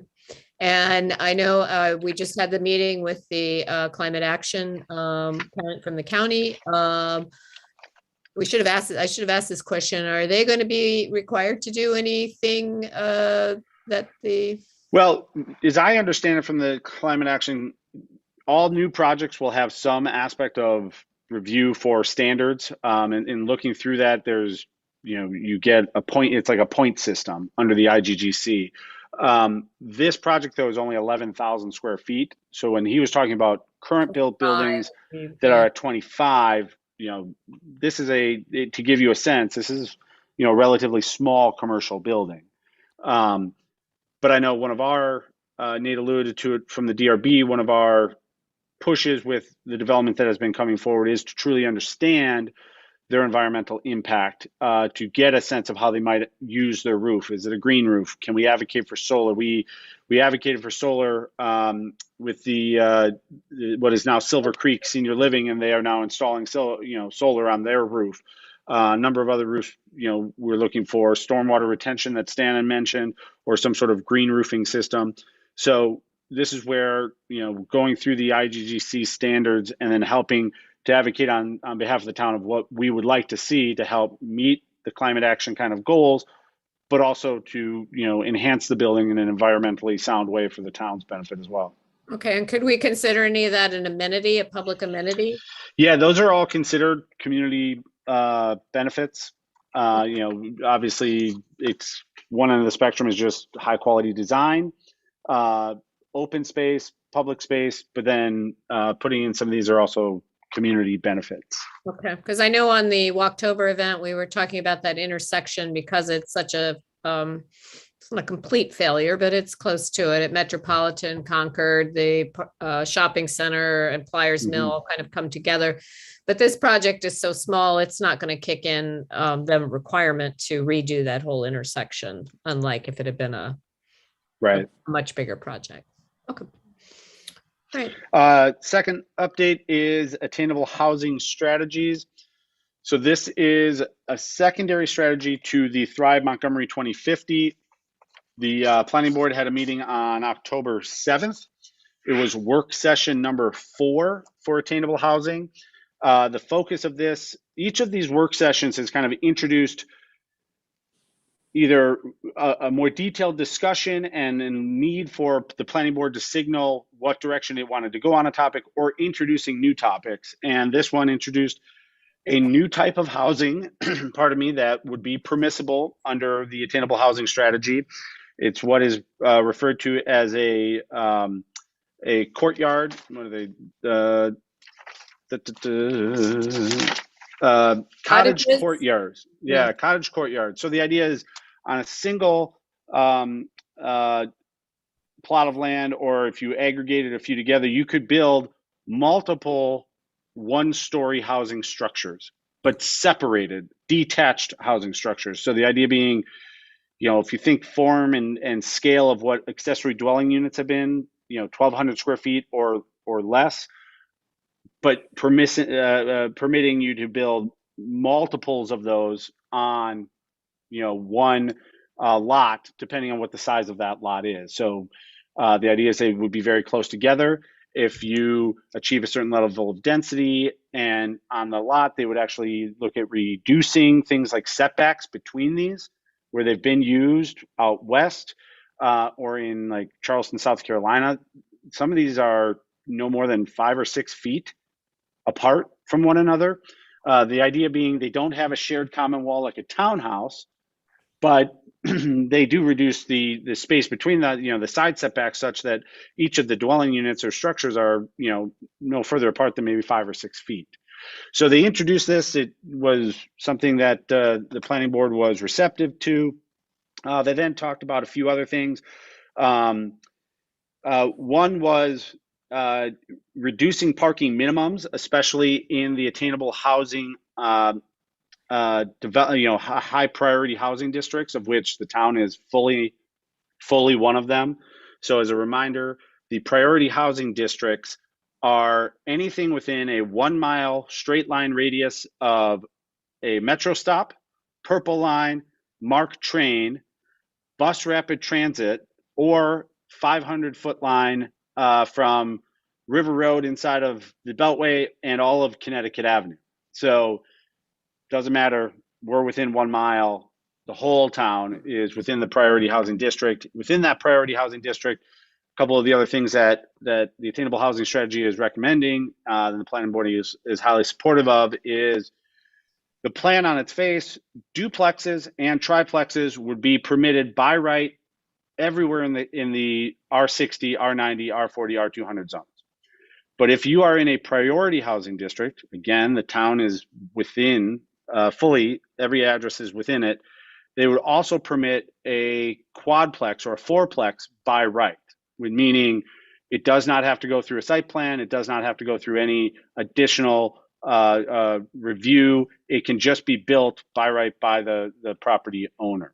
So as of right now, there is another work session planned for November 4th. So previously, and if you looked at previous copies of the paperwork, they talked about a work session on October 21st. That is not happening. They have pushed it to November 4th. At the November 4th one, they will take up parking requirements. They will take up the topic of subdivision to accommodate triplexes, quadplexes, small apartments. They will take up affordability, how to actually get these attainable housing units to be affordable. And I will say it was an interesting work session to hear planning board members discuss and then acknowledge that right now the types of townhomes that are being built, as opposed to being missing middle and attainable, the types of products that are coming online are $800,000-$900,000 or $1 million townhomes, elevators, 4 stories, rooftops. We have a similar project within the town. It meets the requirement of being missing middle. It brings a different style of housing other than single family home or apartment. But the idea of attainability, listening to the planning board members, have to realize that it's not generating attainable housing. And so part of what they are slated to talk about in the work session number 5 on the 4th of November is what incentives can the planning board and the county council put in place to try and create units that are more attainable, that are lower in price. So some of the things they've talked about are, incentivizing to try and create more of the style of housing that is a bigger building with many, many small units, with the average square footage being 1,200 square feet per unit or less. Some at 800, 900 square feet. So if you're interested in this, I encourage you to watch the next work session on November 4th. One thing that's always missing in these discussions about, especially duplexes, quadplexes, and triplexes, is that there's going to be, like the MPDUs, there's going to be an HOA fee tacked on to whatever you spend, either on rent. The owner is going to be adding that to your rent, or you're going to have to pay it if it's a condo association. So that's always seems to be missing. And that's part of the failure of the MPDUs in a lot of the apartments that they're building in Bethesda, is they can't discount the condo fees. Mm-hmm. So you may get a discount on the actual purchase of the condo, but you're paying the same fee that everybody else is paying, based probably on your square footage. So, and a lot of people just can't afford that. Yeah. Another thing that, just interesting given the other topics on the agenda tonight with the climate action plan is, what I heard in the discussion of the planning board was also, we talked about competing priorities on commercial development, but this acknowledgement that, we value green space and we value yards and we value tree canopy, but in many parts of the county, what this plan is doing is incentivizing you to build to the maximum lot envelope of your property. That in order to get the full return on the value of your land, it is build as far out front and back, and what it ends up leaving you with, and the town works on title restrictions, but in some parts of the county, you go by and where it used to be these post-war homes, Cape Cods and bungalows, when those are replaced, the size of the house that goes on it just seems overwhelming. I know that, at one phase, there was the terms McMansion, right, that was being used. But what they're really talking about is a max out, that the full building envelope of that lot is being maxed out. And so the result is that, there isn't a yard, and I get it, not everybody wants to take care of a yard, but, that has other that triggers other impacts. It triggers stormwater issues. It triggers neighbor relations issues. It triggers, but at the end of the day, by maxing out the envelope, they're also maxing out the square footage, which also means they are building bigger units, which also means it may not result in as many attainable and certainly not affordable units of housing. Right. Okay. Thank you, Connor. Yep. Darren, did you want to report anything? I don't know that I have anything to report other than, we continue to, hopefully maybe at the next meeting, we will have a proposal for a code revision to address side yard setbacks that, will address the bay window problem that we've faced. And as we look at maybe protecting ourselves against some of the unintended consequences of Thrive and the erosion of the R60 zone, we might want to consider in the future hardwiring some of the setbacks and height and density and lot coverage restrictions, just so that we if we choose to opt into it, we can do so purposefully rather than letting the county drag us in without giving it some thought. Okay, well, I think we're going to plan a work session on that probably in November to discuss. Sue Ellen's looking into what other municipalities have done, and so we'll discuss that at a work session, and then hopefully be able to put together some legislation to present, and then to have a hearing, and then to adopt. To piggyback on something that Darren just said, and it was another part that is actually supposed to be discussed at the November 4th work session, but it has supposed to have been discussed at previous work sessions, and it just hasn't materialized yet. But I know the report was the county has worked with DPS. Now they're starting to work on what's called a pattern book. That's another big thing out of the attainable housing strategy, is that the county will develop a pattern book, which is going to be a mandatory document that you have to abide by, that will tell you exactly what is permitted. Setbacks, heights, density will be a mathematical equation based on the total lot area set by setbacks and height. And I think, to Darren's point, what we need to look at as a council is, the town has, it started as a garden community. We place a lot of value in the things that we write about green space and yards and tree canopy. And so we have yet to see the pattern book, because I think, if that's going to be the governing document that depicts how the form and fit of lots will be determined for attainable housing, that will be the first roadmap we get of what the county is willing to permit. And then for us to start a discussion of how do we want that to apply within the town. Okay, well, and you also have to worry about future zoning text amendments that somebody decides to put out there. A lot of times without our even knowledge that, that it's been done, and then the consequences. Yes. So, yeah. And we're not going to have a lot of time to react to this. They alluded to the fact that They are already drafting the ZTA for the Attainable Housing Strategy. So they believe they'll be done with the Attainable Housing Strategy by the end of November, and therefore they should be able to introduce the ZTA to enact all of this, or at least send it to the county council, presumably by December, to schedule a public hearing. So it's coming very quickly. Okay. Nate? Yeah, just a few updates on the pedestrian bicycling issues. But before that, Connor, I had a quick question that I didn't get a chance to ask about the Higgins property. Huggins, not Higgins. Did I That say, one. okay, sorry, yeah, Huggins, Yeah. excuse me. But actually, we should be calling it by its new name, right? This is right. Crossroads of Kensington.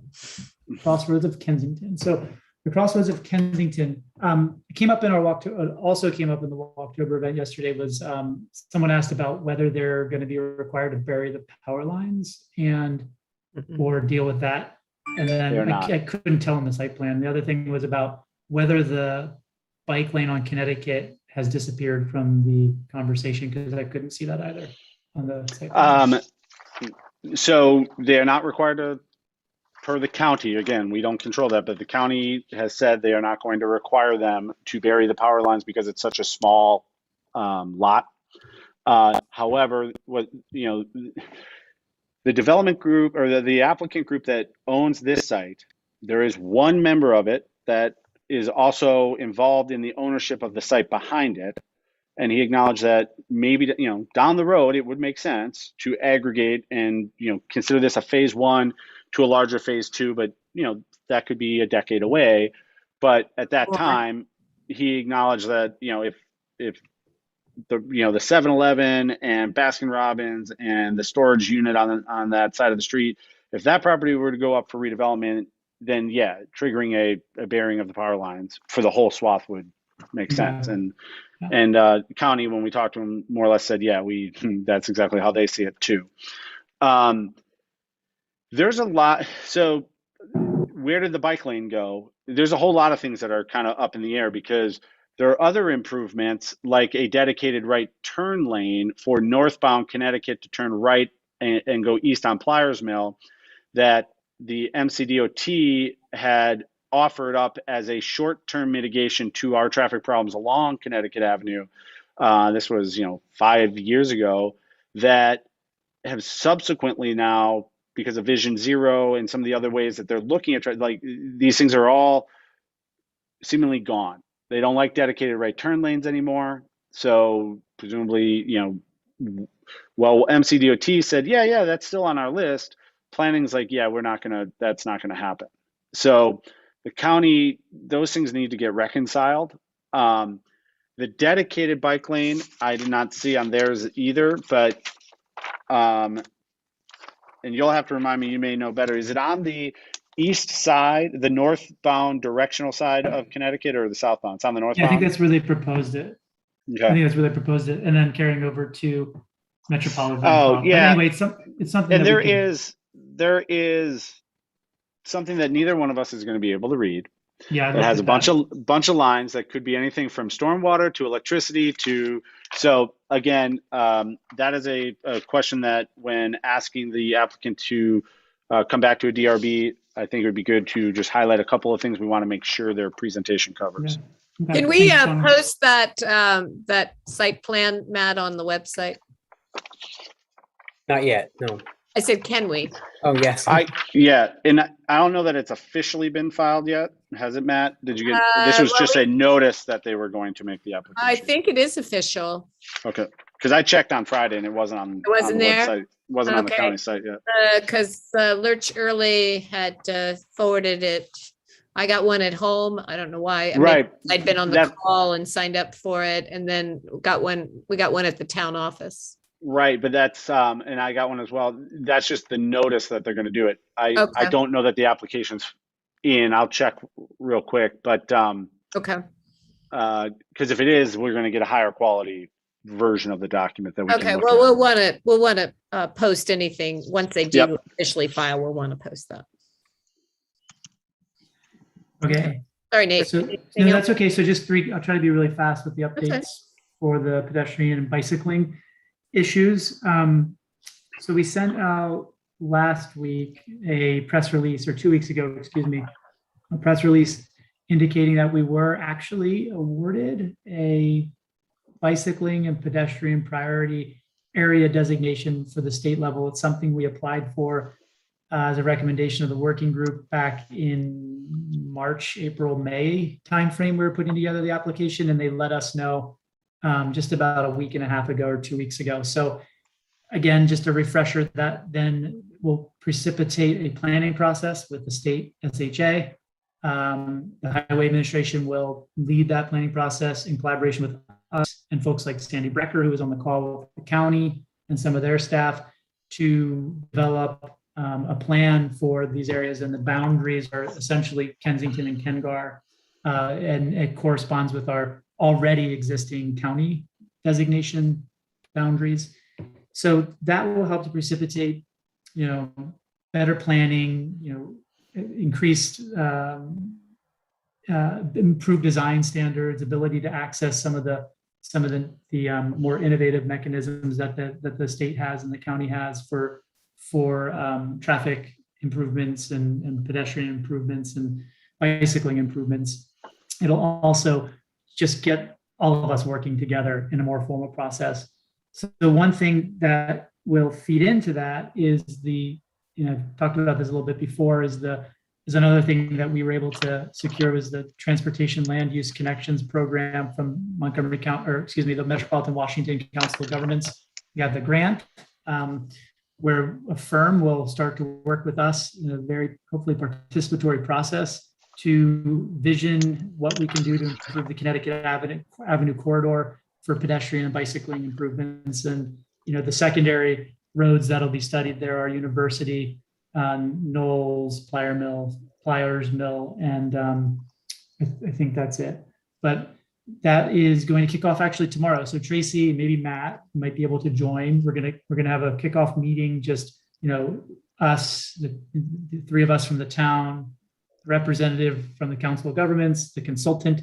The firm is named Mead and Hunt, and they have a tremendous amount of experience in Maryland working on this, working on even areas related to Connecticut Avenue. So we're really excited about this grant, and it will feed into that, what we call the BIPA process that I mentioned before, of the integrated planning with the county and the state.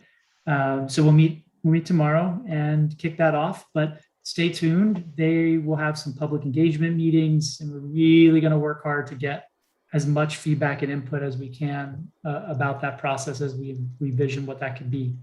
One last update, as Tracy mentioned, we had the Walktober event, our inaugural Walktober event. People who came were able to get, thanks to Tracy and Carrie Ann for designing the logo, a commemorative vest, safety vest that we all walked around in. If you drove around town between the hours of 2 and 3:30 yesterday, you would have seen us. You could not have missed us if you were within like 2 miles, because we were.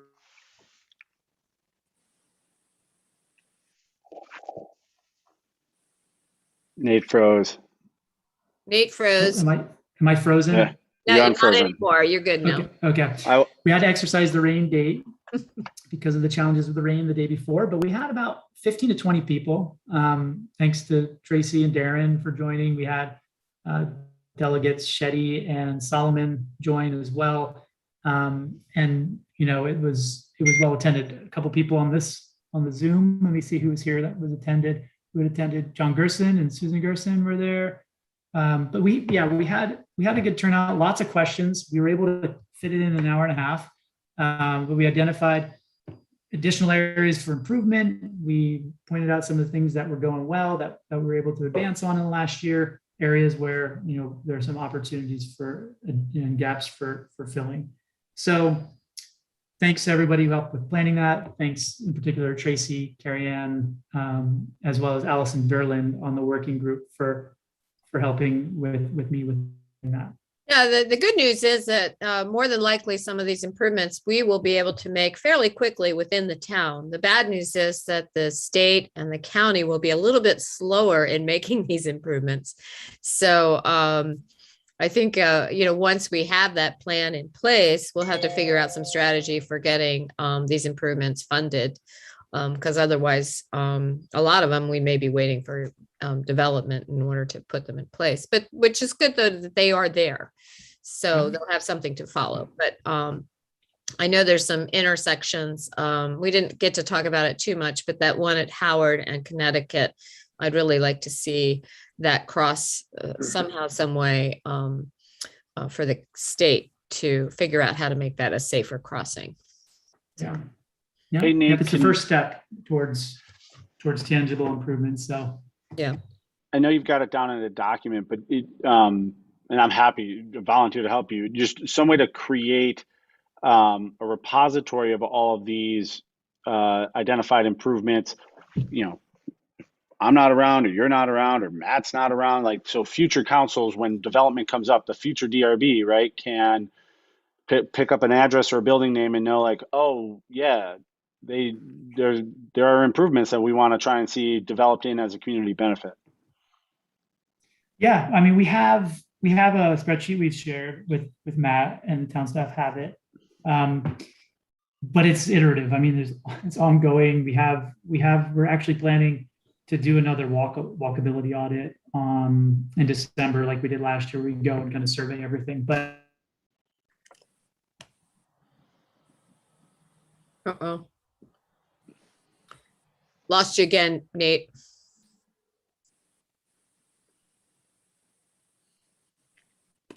Okay. Maybe you should work on 5G in the town too. Yeah, I'm back. Yeah, I just see you guys all freezing, and I know it's me. I'm sorry.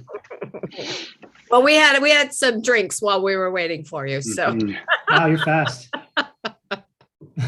you were gone much longer than you think. Yeah. Well, Connor, I'll follow up with you Perfect. on that.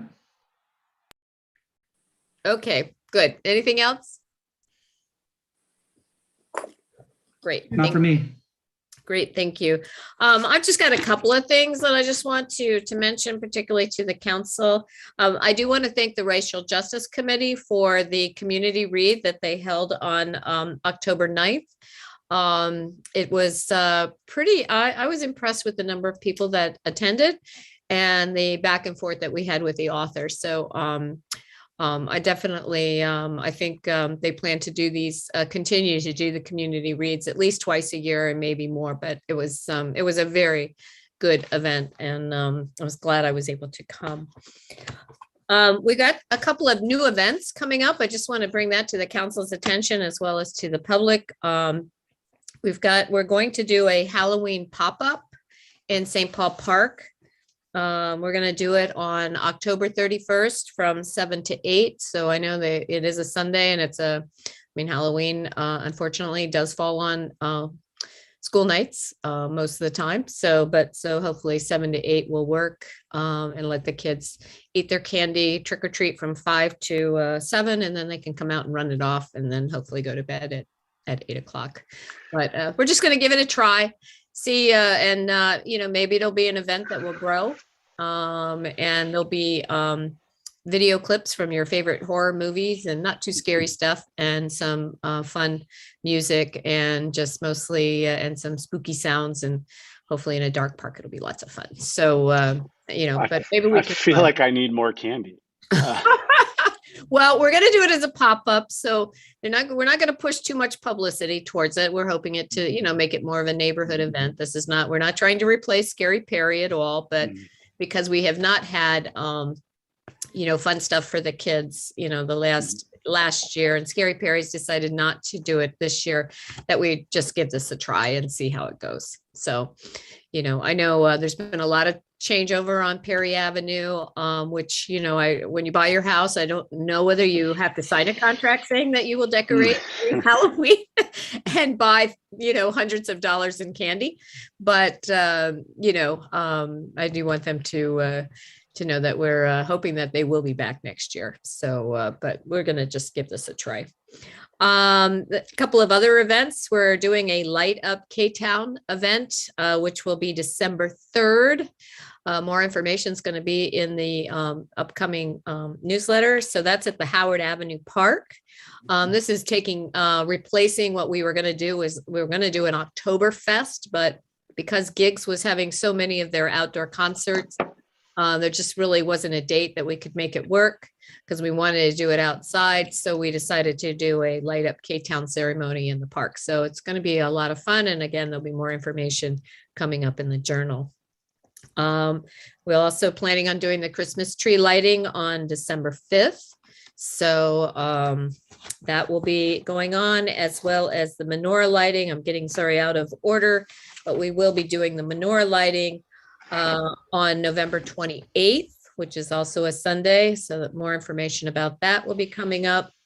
We have a dog parade in Flynn Park that Mark Hudson is organizing November 13th. The K-Town Ladies has an event on November 10th. And most of these events are outside. I feel like I'm missing one. Oh, I did have a question for the council. Right now, we have tentatively planned the Nighthawks for November 24th. That is an indoor event at Town Hall. And I just want to confirm, right now, everyone has to be wearing a mask in Town Hall. I'm not sure the band would not have to wear one. They're not required to. Does anybody have any concerns about that? No, I mean, I think it's an event that you choose whether or not you want to go based on what you think the safety of the protocols are. The other thing about the county meetings that I've been listening to on health, and Tracy, I think you've been on more than I have, they seem to believe that the numbers are starting to fall, and the 7-day rolling average is starting to fall to where the indoor mask mandate is, the removal of it may be, just a couple weeks or, so away. Okay. Well, I will talk to Mark Wormer about that we're okay with them if they want to hold the event. And as you said, I mean, these are not mandatory events. They are if you are feeling comfortable and want to attend. The one item that I did miss was caroling in the park. Again, Mark Hudson will be organizing this event. It's for December 22nd in Flynn Park, and he is working with some of our with Warner Memorial and St. Paul's, and I don't know if they've reached out to Christ Episcopal, but the churches here in Kensington to have a caroling in the park event. We did that in 2019, and except for the fact that nobody knows the second or third or fourth verses of most of the songs, it was a very well attended event. So he wanted to try that again. So we're going to go ahead and have that. So lots of information coming up in the December journals. So I think I sent out an email a couple of weeks ago regarding deadlines. So please get that to Carrie Ann this week if you haven't already. She will be working on that, has already actually started. So if the pedestrian bike working group has anything, and the Connor, if you want to bring up anything about the DRB, anything upcoming, and Darren, I know you wanted to submit something regarding Thrive. So please get that information to her. For the pedestrian biking, can you hear me now? I've tried to switch to a hotspot. Sorry, guys. Was it terrible the entire time with my connectivity? I know I went out a few times. No, just those 2 times. Okay, good. No, I think we could just basically copy and paste the press release just to get it out again. I mean, it says everything we need. Okay, well, just let her know that that's what you want to do. Okay, thank you. Good. Yeah, I think that's a good idea of getting it actually in the journal. It's good, better public record too. All right, is there anything else from the council or does anyone in the audience have a question on anything we spoke about? Okay. All right. If you I saw a hand somewhere. Is that you, Jack? This is this is for the public. I thought that was going to come. Okay, no, I'll get to that. I gotta let the town manager have something to say first. Sorry. I thought you were asking for, No, any questions. comments on what the council just discussed? Right, yeah, that's what I have. That's For fine. very briefly, Mayor Furman, for Connor Crimmins, for Councilmember Crimmins, I really appreciate your keeping on top of these developments at the county level. These are very disturbing. We've seen some very recent commentary about them, and in various publications, I think they've been really on target. Just kind of curious if you could give us your best guess estimate, Connor, as to when all this might start happening. I know it's like crystal ball gazing a little bit, but if you wouldn't mind doing so. Like 5 years? Yeah. Are we looking 3 years? Are we looking 6 months before this kind of stuff could start happening in Kensington? Well, I think there's two ways to answer that. The first is, when will it change from a legal zoning change within the county? So as I mentioned, the attainable housing strategies, which is kind of going first before they finish Thrive to kind of inform how they're doing housing. They believe they will be done. Planning board staff will be done with all of their work sessions by late November. I And heard then you, they will propose a zoning text amendment for the county council to address all of the zoning changes, which they're redlined. If you go through the plan, everything that's in there, they tell you what section and what's going in and what's coming out. It is there and you get a sense of what it is, but that, the idea, I would presume they will look to file that maybe December. They would have a public meeting on it. If they worked quickly, you're talking, 2 sessions. So early part of 2022, I think you will see attainable housing. Thrive, there has been a discussed timeline very similar, trying to get Thrive resolved and approved by the council in that November-December timeframe. The planning staff's approved version for the county council was already finished and submitted. It's just getting it into a public hearing and then getting it approved. Then the second part of the question is, when might you start seeing this? And that's harder to answer, except for to say that part of the trouble with, you can permit it under zoning right away, right? That could be early. I really think it will be early part of 2022. The second part is, when is somebody going to do this to their property? When is the market effects going to be that you'll see a neighbor's house be torn down and then townhomes be put in, or a triplex or quadplex put in?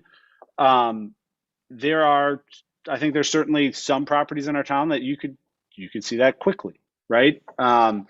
It really just becomes, when are your neighbors planning to move? Because then it all comes down into, likely the person who buys their home will be making that decision. And one of the things that we are seeing, and I know Councilmember Bartram just wrote an op-ed in Bethesda Beat that touches on this. Private equity is buying a lot of homes.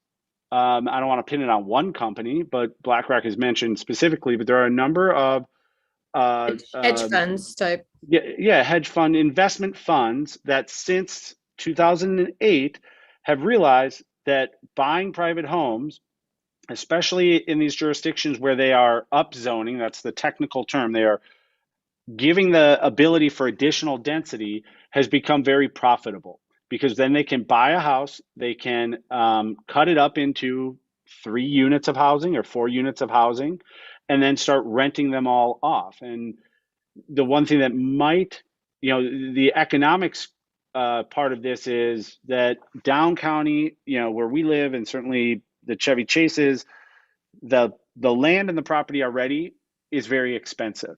So the numbers have to be there. I mean, if you're buying $1 million property and then tearing it down, well, you already have $1 million in that you have to recoup. So, a very simple way of math is, I need to at least sell, if I'm building a duplex, I've got to sell each for $500,000. Well, wait a second. If you tear it down, you still have to build it. You have to go through the planning. So it could be that it's, a $1.6 million project by the time it's done. And that's when all of a sudden what you would have if it's a duplex is two $800,000 units. And this is where the words get kind of fancy, right? $800,000 is not affordable. Affordable is tied to an AMI value that puts, based on a national average, a home has to be about $525,000 or less to be able to be afforded by somebody making 70% of AMI. So you're not going to get a $525,000 unit. We've already done the simple math that shows it's maybe 800,000. So I think the other concern is where they may put in these priority housing districts, which the town is in, does a house come down and instead of trying to build a duplex, right, a quadplex or a series of townhouses, if you can fit them onto that lot, then the math becomes, it tilts more in favor of the developer. And when that happens, that's when I think you'll see it. I don't think that's the answer anybody wants to hear, Joe. No, but I think that's the reality. I think that's the answer that your comments earlier were pointing toward, and I think it's important to be forewarned about this. So it's sooner probably than to give another hat tip to somebody who's on the meeting, John Gerson, he sent me an article of another trend that we know about, but it was a really well written one about the silver tsunami that's coming, right? And the county has acknowledged we have a huge senior citizen housing issue that's coming because as they vacate these larger homes and they want to stay in their communities, they need a place to live. And then that takes into the secondary count of when they can't live independently anymore and they have to live dependently. But what it leads to is we do have a lot we have an aging population in the county, which means we might also see a wave of people selling those primary residences, which means we might have a wave of these private equity companies starting to make investment decisions and buying up properties. Okay, thank you, Connor. All right, so let's move down to the town manager and the staff. Matt? The only thing I'll add prior to resolutions are we're planning leaf collection season beginning Monday, November 8th. It will run for roughly 8 weeks and will provide information to the public moving forward in the next journal and on the email notification system. Okay, good. Did you want to give just maybe Alex can let us know how many surveys have been returned so far and just remind everyone of the deadline to get those in? Yeah, so as of today, when we left, I think we had 218 submitted and the deadline is November 1st. Okay, great. Thank you. And are we going to be able to look at any data? Are we going to have that on the meeting in November? We should. Okay. We should have everything complete by the November, I believe it's 8th. Yeah. Yeah, which is going to come up pretty quickly on us. So, but I think, Alex, you've been tracking this stuff already and putting it into a spreadsheet. So, okay, good. So as you're getting it done now, that's good. So, okay, great. All right. Council, do you have any questions on leafs or surveys? Good. Okay, great. All right. So let's move down to public appearances. Jack?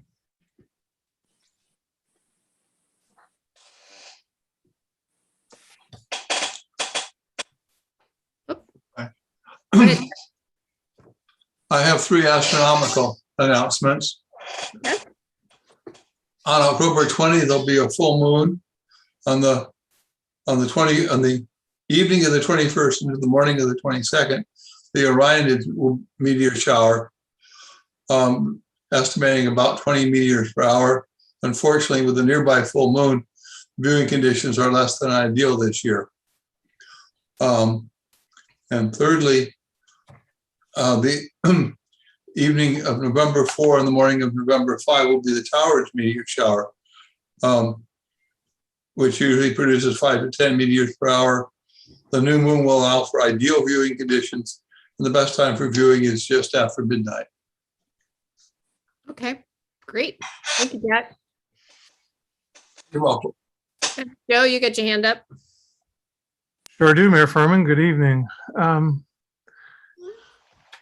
It's none too early for the town officials to be in touch with the authorities at the Mormon church to encourage them to take steps to avoid the kind of traffic jams that clogged the streets of the southern part of town last year during their Festival of Lights. This led to not only enormous and unwelcome congestion in this part of town, but also an awful lot of unnecessary air pollution as people were idling in their cars, waiting to advance slowly towards the site there. And I know. I'm just going to interrupt you because they have canceled that event, Joe. Well, I wish I had known that. Yeah. Anyway. So, I mean, you can continue on, but they did cancel it. So there's no festival lights or whatever they called it. That is correct. Good to know. Good to know. And I hope in the future that we don't have a repeat of what we had last year. Well, I hope not. I mean, I would like to hope that people are able to attend the event and get out of their car. I know the drive-through didn't help. So, but I know it's a popular event, but at least for this year, good. It's been canceled. I'm glad to hear that. Thank you, Mayor Furman, for the good news. You're welcome. Listen, I also wanted to say that I was impressed by the commentary that I read just this evening by Councilmember Bartram. His commentary, I guess, in Bethesda Magazine about Thrive. I really found it well argued and well reasoned, and overall very impressive. And also, earlier this evening, his comments during the very lengthy climate change presentation, I thought were quite intriguing and interesting. And I was very pleased to see these contrarian viewpoints being expressed by the council. As you know, Mayor Furman, all too often the council tends to be pretty unanimous in its views. And so it's very healthy when dissenting views are expressed and expressed so clearly. And as you may know, over the years, I've clashed with Councilmember Bartram on a number of issues, but of late, I'm finding his viewpoints very interesting and well-reasoned. And so, allow me to say that I think that these kinds of comments and these kinds of observations are most welcome, and I hope we see more of them, especially in terms of the council not being unanimous all the time about all the issues. And also, there was a recent matter that I brought to the attention of Councilmember Engel about a sort of errant scooter that has been left in various parts of the southern part of town here of late. And I just hope the town does not become a dumping grounds for these sorts of vehicles, because I do recall Councilmember Crimmins mentioning in the past that we don't want this to become another Alexandria or Arlington, I think it was, where the scooters and the like are just sort of left almost everywhere in town. And so I'm glad that there was some attention brought to this matter pretty quickly to the town manager. And I just hope we don't see this become a real problem in the future with well, be sure to tune in next month. We will be talking with Sandy, who's going to come back and talk about the bike share, and it'll be an opportunity to see what technology they may be using to stop the dumping of these vehicles, because I know if they're left in the middle of sidewalks, that's just not safe. And so we have invited her to come speak to us about that, and certainly sharing your views would be good. Great. Hey, you make it very appealing, Mayor Furman, to attend council meetings. I know. Thanks for the heads up. Sure. Okay. Thank you. Darren, Nate, I don't know if you want to say anything in regards to Joe's comments, or it's up to you. Or we can just move on. Thank you. Okay. All right. So let's go down to ordinance, resolutions, and regulations. Matt? Mayor and Council, we had a presentation from Justin Watson of AS Creative Services earlier this evening. Before you is resolution number R-14-2021. a resolution of the mayor and council of the town of Kensington authorizing the town manager to accept a proposal from AS Creative Services for certain town of Kensington website improvements. If the council approves the resolution this evening, Town Attorney Ferguson has asked that we make a slight amendment and just say that the contract is pending final review by the town attorney. Okay. Council, does anybody have any questions regarding the resolution? Anyone in the audience have a question regarding the resolution? Okay, would someone like to make a motion?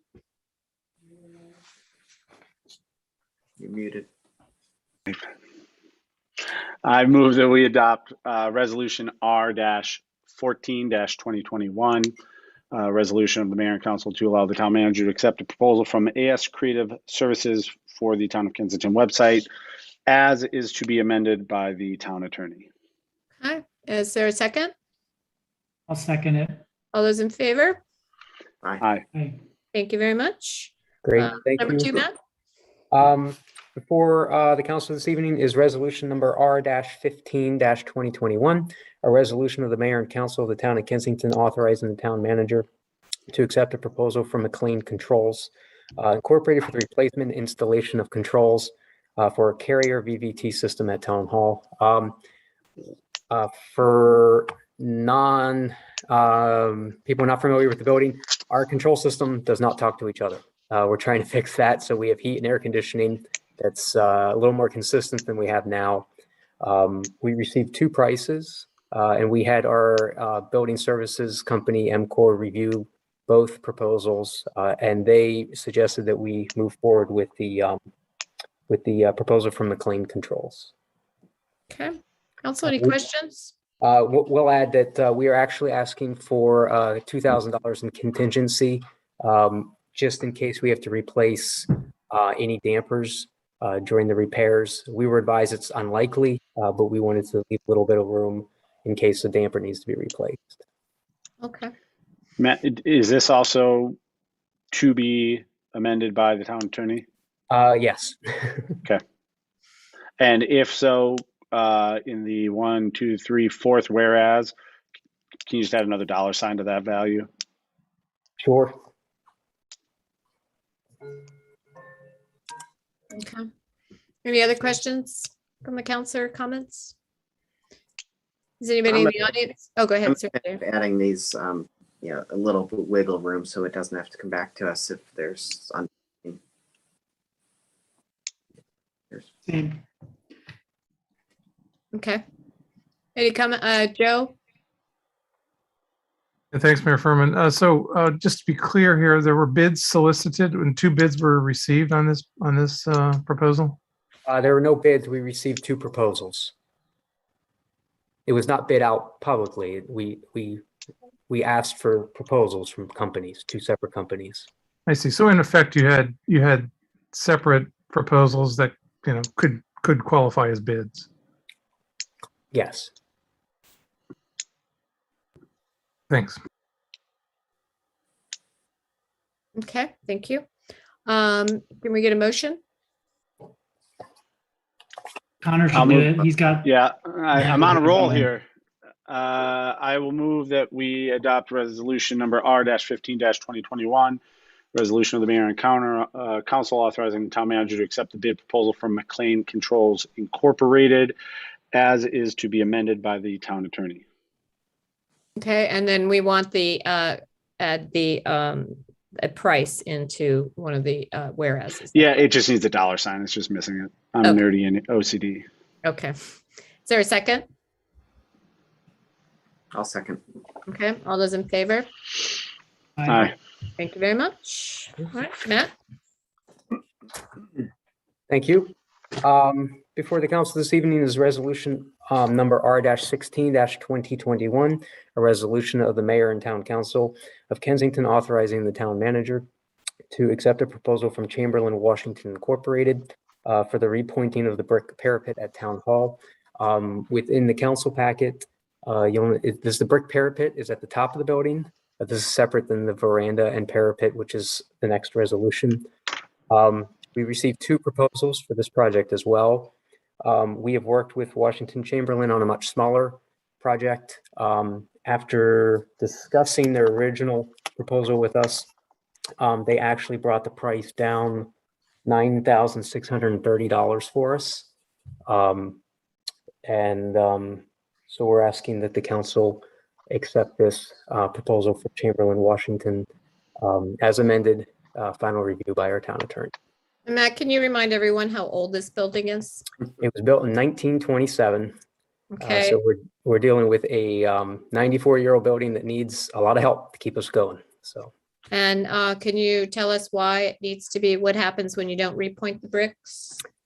We have severe leaking in the building, especially in the third floor offices. So. Okay. All right. Council, do you have any questions? I just had one question about this and then the next resolution for the veranda. What was the logic of separating the bids? Are they two completely different processes, or why do we decide to do that? Just out of curiosity. They were just different projects that happened at different times. We had hoped to have the veranda and parapet out front done last March. There were some issues with the bid process. That was a publicly bid document. And we just got to it now that we're able to approve that one. They were just different. Had they lined up, we might have gone with the same company. So. Was that the second company that we got the second proposal from? No, they were completely separate. Okay. For our R-16-2021, the lower proposal that we received, we are not going with because it would not solve the problem. They were only going to repoint the exterior of the bricks. Chamberlain, Washington was going to do the entire repointing. We didn't want to have to come back in a couple of years and redo it. That's why it's an expensive project, but it will help us out a lot with some of the leaking we're having. Yeah, we've had to do that at our house. I know it's better to do it with the full repointing. So no, thanks for that. And then Matt, I mean, the CIP for the building has been anticipating just such these occasions. Yeah, I mean, we put money away every year for the CIP. Again, you'll remember we got the HUD grant this year that went into the building to make us a community center back in 1996. So those funds can be used towards this as well.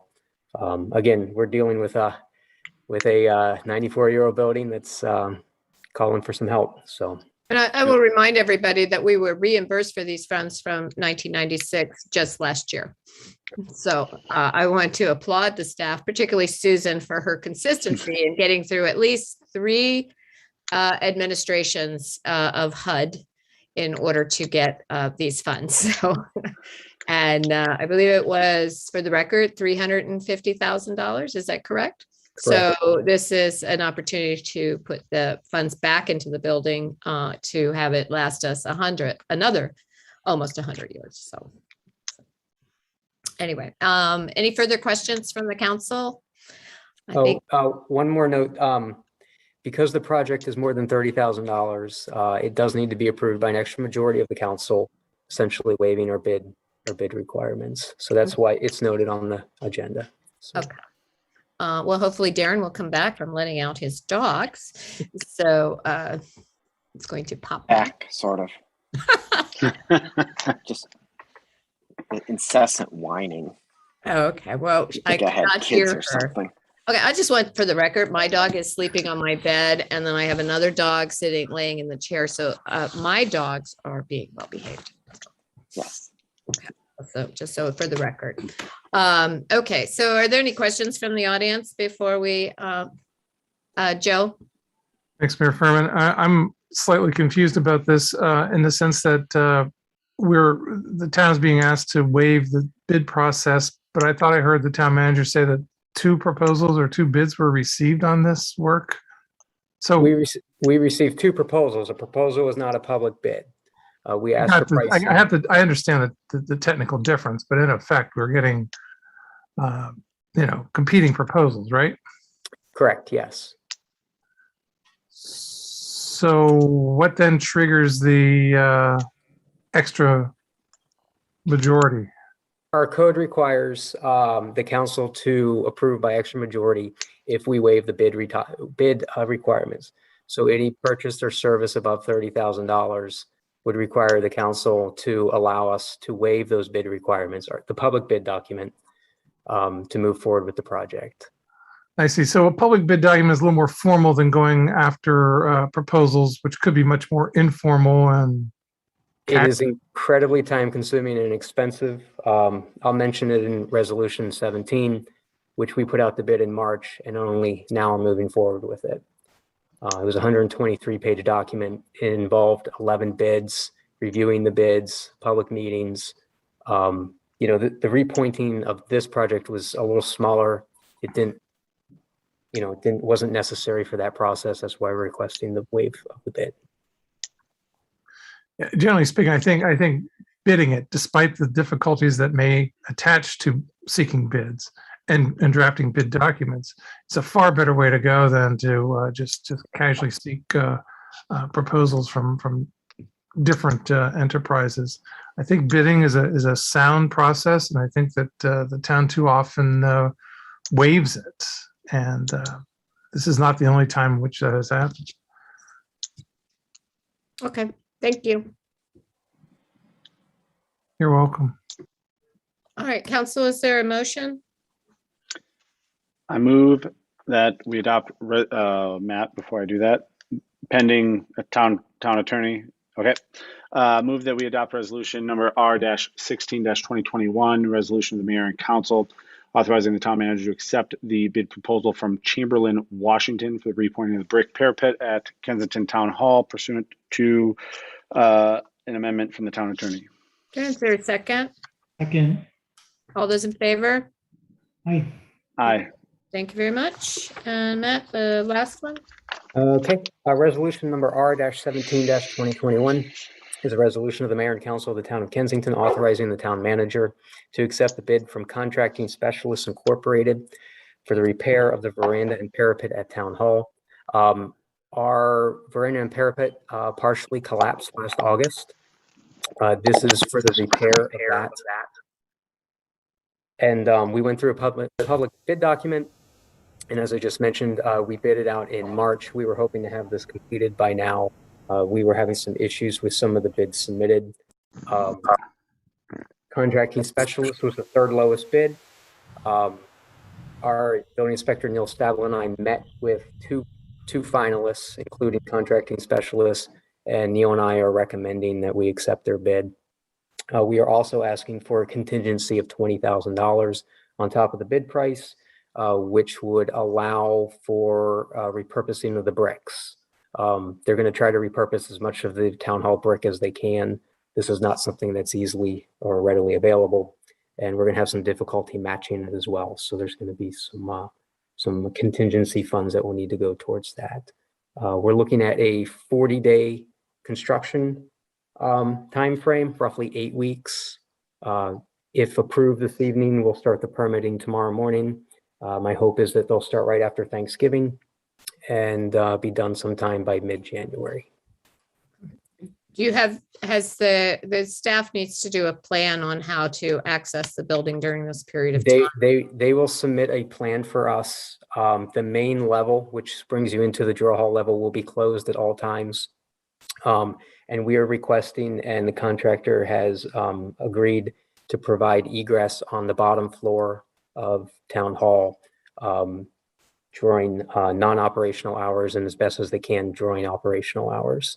But we'll have to access the building through the loading dock or come through the council chambers. Okay, because you need to work with Shirley because British Embassy Players has booked the building for a play in which it's a pantomime, which will mean children.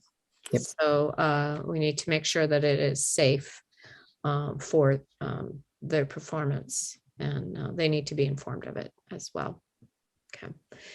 Is there any questions from the council regarding this resolution? Just operationally, when would construction start? Probably right after Thanksgiving. That's our hope. We asked the contractor if there were any concerns about concrete. They were not concerned. They said they could use warming boxes or as long as the air temperature is about 40 degrees, they weren't concerned. I know Silver Creek was doing concrete work in the winter last year. So yeah. Just operationally, the other events like the menorah lighting, none of that will be impacted. We advised them of each of those. They said they could clear most of their tools from the front of the building. We are going to allow them to put a storage unit in the parking lot. So they would have it clear for the menorah lighting, the Christmas tree lighting. And again, they are aware of the play group. And in case it goes into the new year, just if there's weather issues, and Cat is there as well, we'll kind of follow the same protocol. And then the 11 bids were received. How many were of a quality that were worthy of being reviewed versus just, I hate to call them throwaway bids, but were insufficient? So we gave serious thought to 6 of the 11 bids. Okay. The issue we were having and what took so long is the 2 lower bids, which they were not qualified, and it just took a process to get through there. And it just, we're actually very happy with contracting specialists and the other finalists as well. And there was about $20,000 in difference between the two. So Neil recommended that we move forward. That's all I have. Any other questions from the council? Okay. Any questions from the audience? Joe? Thanks, Mayor Furman. So briefly, Matt, what was wrong with the 2 lowest bids that were eliminated? I mean, They weren't qualified. And right, I know you've said that, but what made them? I'm not going to comment on that. It's just a long process to figure that out. So I don't understand what that means, though. They were not qualified. I mean, their prior work didn't meet our expectations of the bid. And it took a long time to go through that process and review their prior work. So it was their work, it was their track record, essentially, then? Their prior work experience didn't directly relate to what we had bid the contract at. Okay. And were these 2 bids substantially lower than the 87,000 and whatever that the third lowest bid submitted? The lowest bid was about $20,000 less. The second lowest bid was in between those. Okay. Good. Well, I'm glad to see the bidding process is alive and well, and apparently has succeeded in this case. Yep. Thanks, Mayor Furman. Mm-hmm. Okay, is there a motion? Move that we adopt resolution number R-17-2021, a resolution of the mayor and council to authorize the town manager to accept a bid proposal from Contracting Specialists Incorporated to repair the veranda and parapet at Town Hall pursuant to amendment by the town attorney. Okay, is there a second? I'll second. All those in favor? Aye. Okay, thank you very much. Last item on the agenda is adjournment. So I want to thank everybody it is 9:45, and I want to thank everybody for sticking it out. And looking for a motion to adjourn. Next meeting is November 8th, right? November 8th. Yes. So, and that will come up very fast. So I also want to remind everyone that don't forget to get your articles to Carrie Ann or let her know what you want to run by the end of the week. And we will be planning a work session hopefully in November. So we'll get some dates out there. Okay. I second Nate's motion to adjourn. Did Nate make a motion to adjourn? I didn't. I'll do it again since you started talking. He didn't hesitate. So I'll move to adjourn. Is there, and Connor seconded, is that correct? Well, now I'm reconsidering my You're second. reconsidering. Darren, did you want to jump in there? I'm itching to vote for it. Okay. Second. All right, all those in favor? Aye. All right, thank you all very much. Thanks, guys. Have a good night, everyone. Thanks, everybody. All right, Take good care. night, thank you. Thanks. Bye-bye.